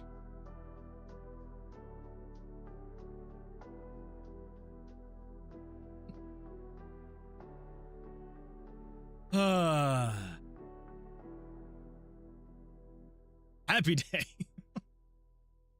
I can't believe that it's all right. It's all right. Everything's fine. Okay, so I basically just need to do that a lot more times. 9 more times to be exact.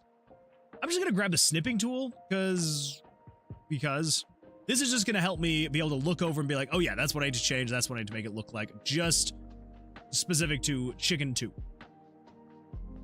Okay, so you should be able to set a random number between 1 and 1. And then you should be if chicken 2y equal to 1 and you are equal to 0. 22. And then if chicken 2y. Okay, so yeah, this seems like it should be basically set up except for that. Then we want to put break loop in both of them. Okay, pretty sure that should be correct. We spawn both these chickens. We get 1 egg from this guy. Bloop. And 2 eggs from this guy. Bloop. There we go. Be able to pick those up and move them around and all that jazz. And I should be able to come over here and be like bloop and bloop. Okay. Now we just need to do that 8 more times. So you are going to be random number between 1 and 1. Yellow Jester says, chickens go click? I thought they cluck. That's a very good point. That is a very good point. The chickens do go cluck. I go click. I go click, they go cluck. As it were. Also, hello, welcome. Glad you're here. How's life going for you? How are things? Okay, so we just need to say if you are equal to 1 and if you are equal to 0. We say 23, blah, blah, blah. And then other, if you are equal to 1, and if 13 is equal to 0, we want to say you are 33, egg 3,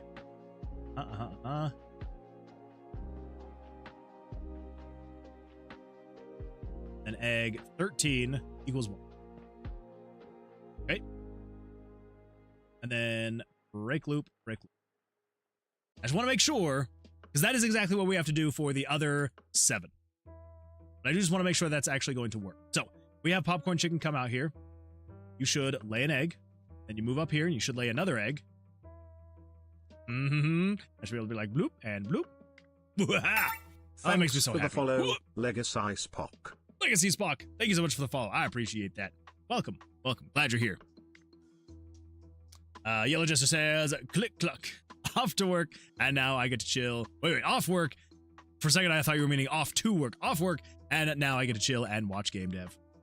I'm glad that you are off work now, and I'm glad that you chose to come here and chill. So, yeah, we've got another probably good, like, 30 minutes still left in the tank, so should be a good time. Should be a great time. Okay, so we just need to do that for the rest of them. Come down here. We should just say, if you are equal to 0. Thanks for the follow, Starry-Eyed Eva. Starry-Eyed Eva, thank you so much for the follow. I appreciate that. Thank you, thank you. Okay, we're just gonna again set you 1 to 1. Copy paste. You are going to be if egg 14 is equal to 0. Then we say you are picture 34, egg 4, and set egg 14 to equal 1. And break loop is going to be there and there. Over here. Gamedev says, the worst part about following Moon is you can only do it once. I mean, you could technically unfollow and refollow. There are people who have done that, and then there's also people who have done that, and then they got sad because they unfollowed and refollowed, and it basically reset their follow timer. Which is very sad. I can't remember. Is it this? Time? Nope, it's not time. Follow time? Follow age? That's the one, follow age. Following for 10 months, 1 day, and 2 hours. I like that. I now have the voice of God. I think that if people do it too much back to back, it kind of gets a little bit choked up. Jester's been following for 2 months and 8 days. Hey, Yellow Jester. Loki. I have to know now though.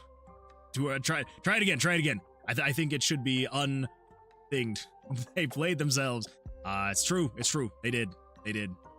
Which I'm like, hey, I didn't tell you unfollow and refollow. You do get your name read again. Although I think if you unfollow, you have to wait for like a little bit and then do it again to actually get it to play the name. 1 year, 2 months, 18 days, and 10 hours. Friggin' mind-blowing. Loki, I appreciate you being here for so long. That it like quite literally is like about as long as I have actually been streaming. Because a year ago would be March 20th, 2025. And then 2 months, so that's March 20th, February 20th, January 20th.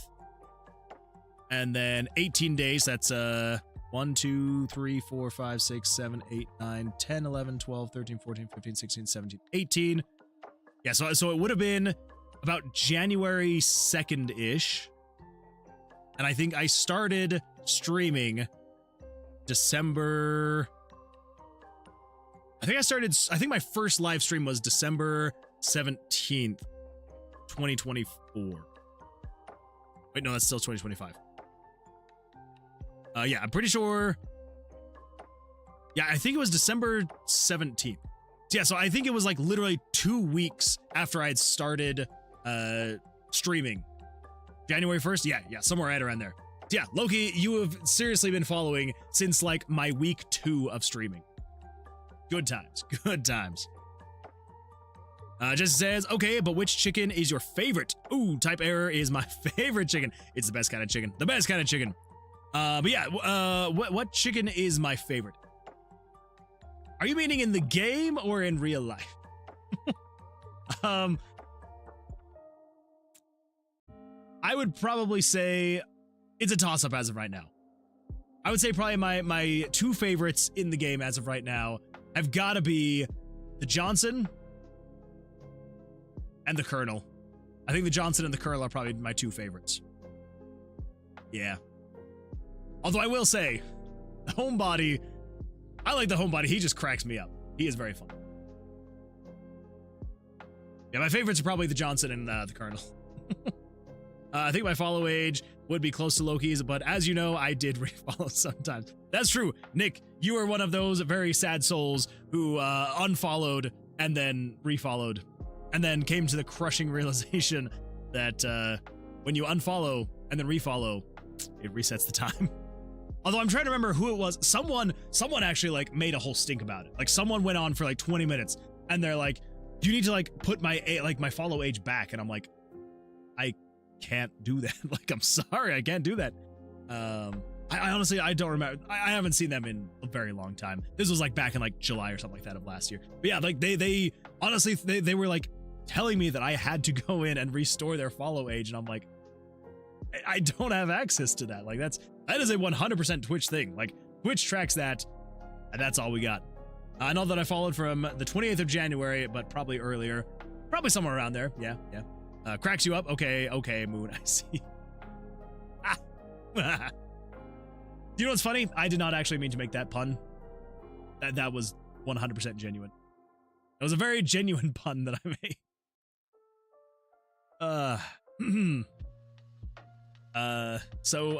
Just hack into Twitch. Good point.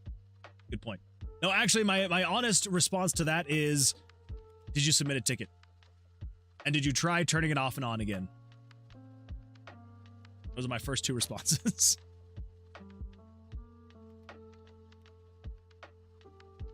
All right. Copy that, paste that, and then we're just going to say 15. Going to be 35. Nope. Break loop. You. And we're going to say 1 to 1. You are equal to 0. That, paste that. In egg, chicken 16 egg. Go picture 36. Break loop.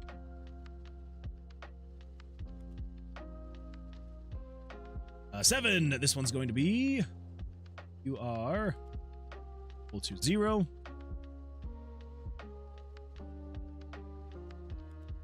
$17 egg is equal to 0. We also need to set 1. Did I change that on this one? Did. This one? Did. Okay, we're gonna show picture 37. There we go. Getting close. Is it plugged in? Exactly. Is it plugged in? Thanks for the follow, Chemistinic. Chemistinic. What have you done? Follow age, 17 days, 23 hours. I think it's confused. That poor database has no idea what to do with itself. ATP IDC. You have to give me 1 billion channel points. I know you can, Moon. I honestly, I kind of wish that I could actually, like, hand out channel points. I think it'd be kind of fun if I could, in some way, shape, or form. Even if it was, like, limited, right? If it was like, hey, you can hand out X number of channel points per stream or something. I think it'd be a lot of fun. I'd be down for that. 38. Did I change 17?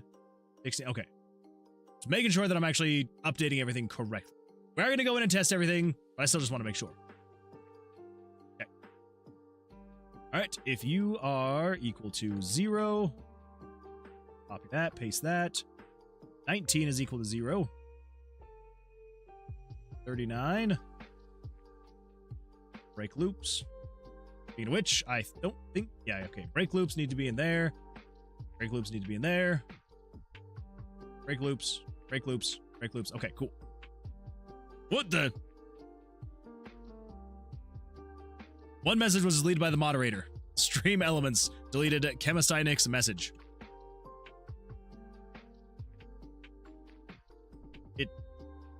It deleted the milk.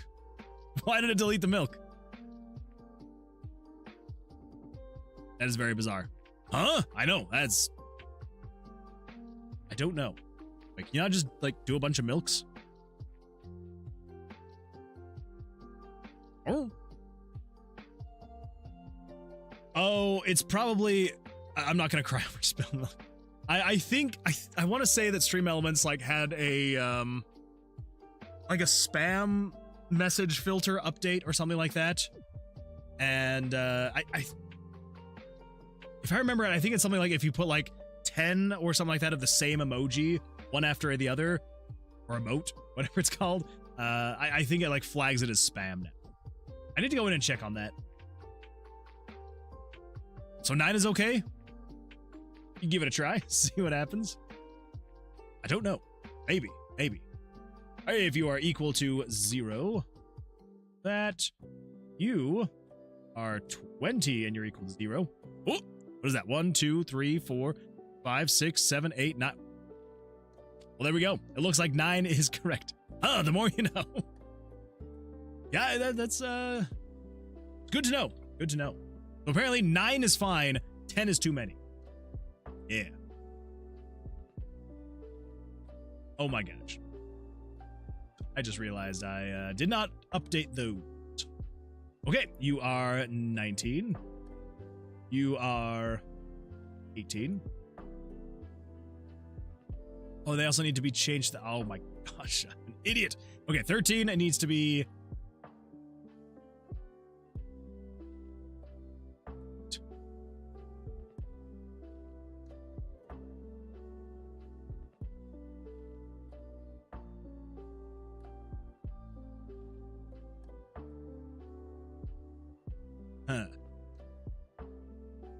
Okay, now I'll try 11. Okay, so that's 1, 2, 3, 4, 5, 6, 7, 8, 9, 10, 11. Okay, so 11 was blocked. 1, 2, 3, 4, 5, 6, 7, 8, 9, 10, 11. It's 11. You get banned for 5 seconds. But what do we got here? We got Moon Man is a cool guy. 1, 2, 3, 4, 5, 6, 7, 8, 9, 10, 11, 12. It's too many. It's got to be 9. No more. Well, you could do less. But no more. Apparently 9 is the sweet spot. Good to know. Okay, but are you going to try and do like alternating? 1, 2, 3, 4, 5, 6, 7, 8, 9, 10. What if 10 emojis plus 1 different emoji? Oh, you're already on it. Well, there we go. So it looks like you can do 9 of one. Now here's the question. Can you do 9 of one and then 9 of another? 9 plus 1 works. Wait. What was that one? That's 1, 2, 3, 4, 5, 6, 7, 8, 9, 10, and then a different one. All right, well, there we go. It's science. So 10 plus 1 is incorrect. Okay. So now we know you can do 9 plus 1, but can you do 9 plus 9? Maybe.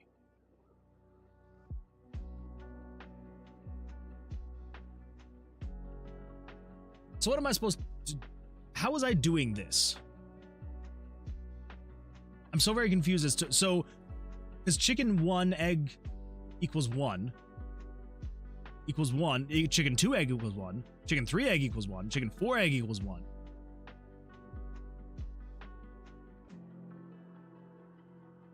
So how was I actually taking into consideration all of this stuff?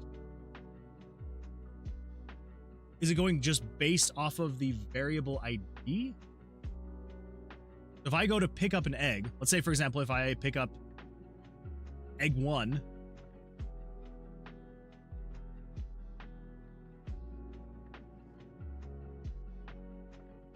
swap 201. The variable 201 is that. Wait, what do we got? Moon Man. We got 1, 2, 3, 4. Is a cool 1, 2, 3 guy. 1, 2, 3, 4. Okay. It's the number of emotes not in series, just all of them in a message. Okay, so if you did 9 of one emote and then 9 of a different emote, would that work? We gotta figure this out for science. Ooh, okay, so the picking up is fine. So then egg selected equals 1. Simple enough. Oh. 1, 2, 3, 4, 5, 6, 7, 8, 9. Well, now it just makes no sense. Yeah, 1, 2, 3, 4, 5, 6, 7, 8, 9. So you did 9 and then that one got blocked.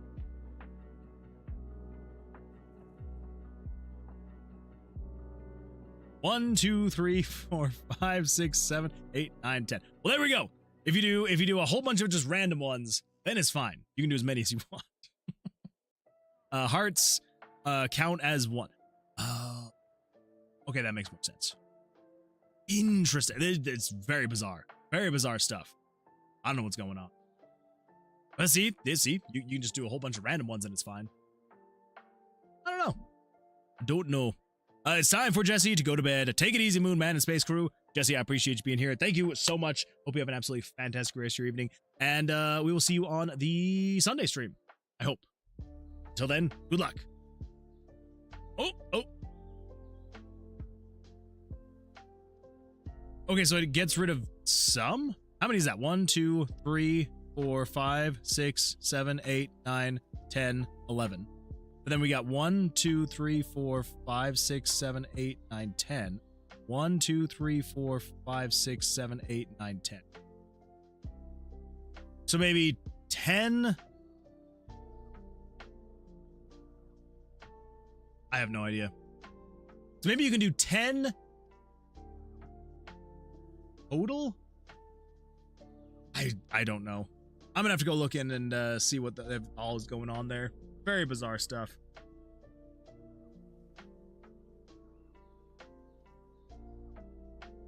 Egg selected equals 19. So if we then say, so you go to set it down.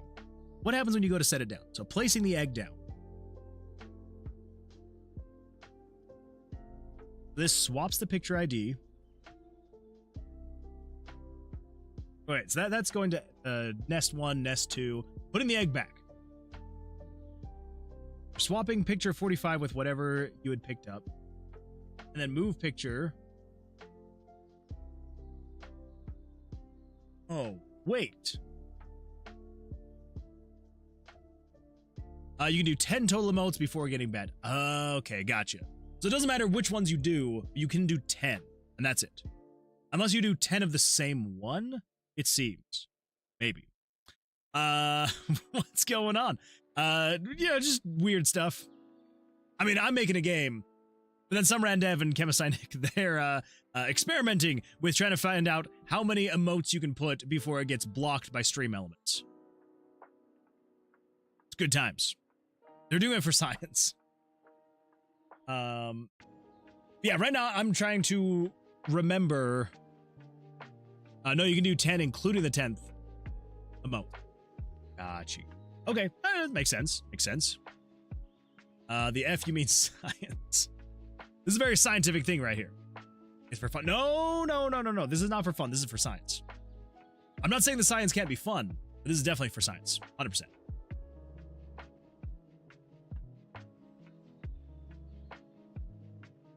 So, if I pick up an egg,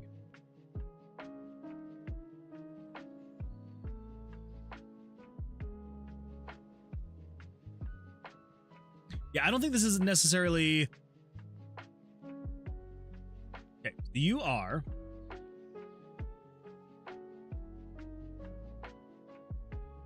You are egg 1. You're currently equal to 1. If I pick you up, you're still equal to 1. If I put you back down, still equal to 1. So, do I literally just need to say, don't change that to 11, just change it to 1?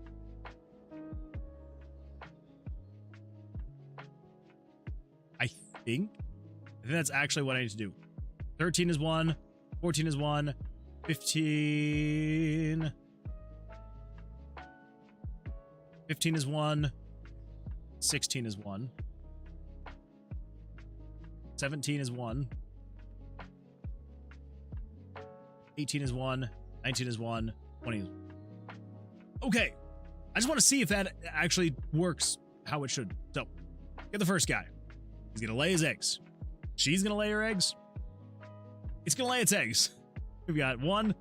We got this guy. Pick him up. We can do things. Everything's fine. I can come over here. I can put them in the nests. Kablamo. Kablamo. Everything's great. Everything's hunky-dory. Now, let's get the next chicken. Get the next chicken. Go. Homebody. Plant your eggs, please. Go. There's 1. I can pick it up. Move it around. Everything's fine. Everything's hunky-dory. I can pick this one up. Move it around. Everything's fine. Everything's hunky-dory. There. You go there. Pull that out, and I put this one here. Pull that one out, and I pull that one over to here, and I go like that, and I go like this. Okay, that all seems correct. It all seems to be in order. So, throw those guys up there. The next chicken. Chemistinic says,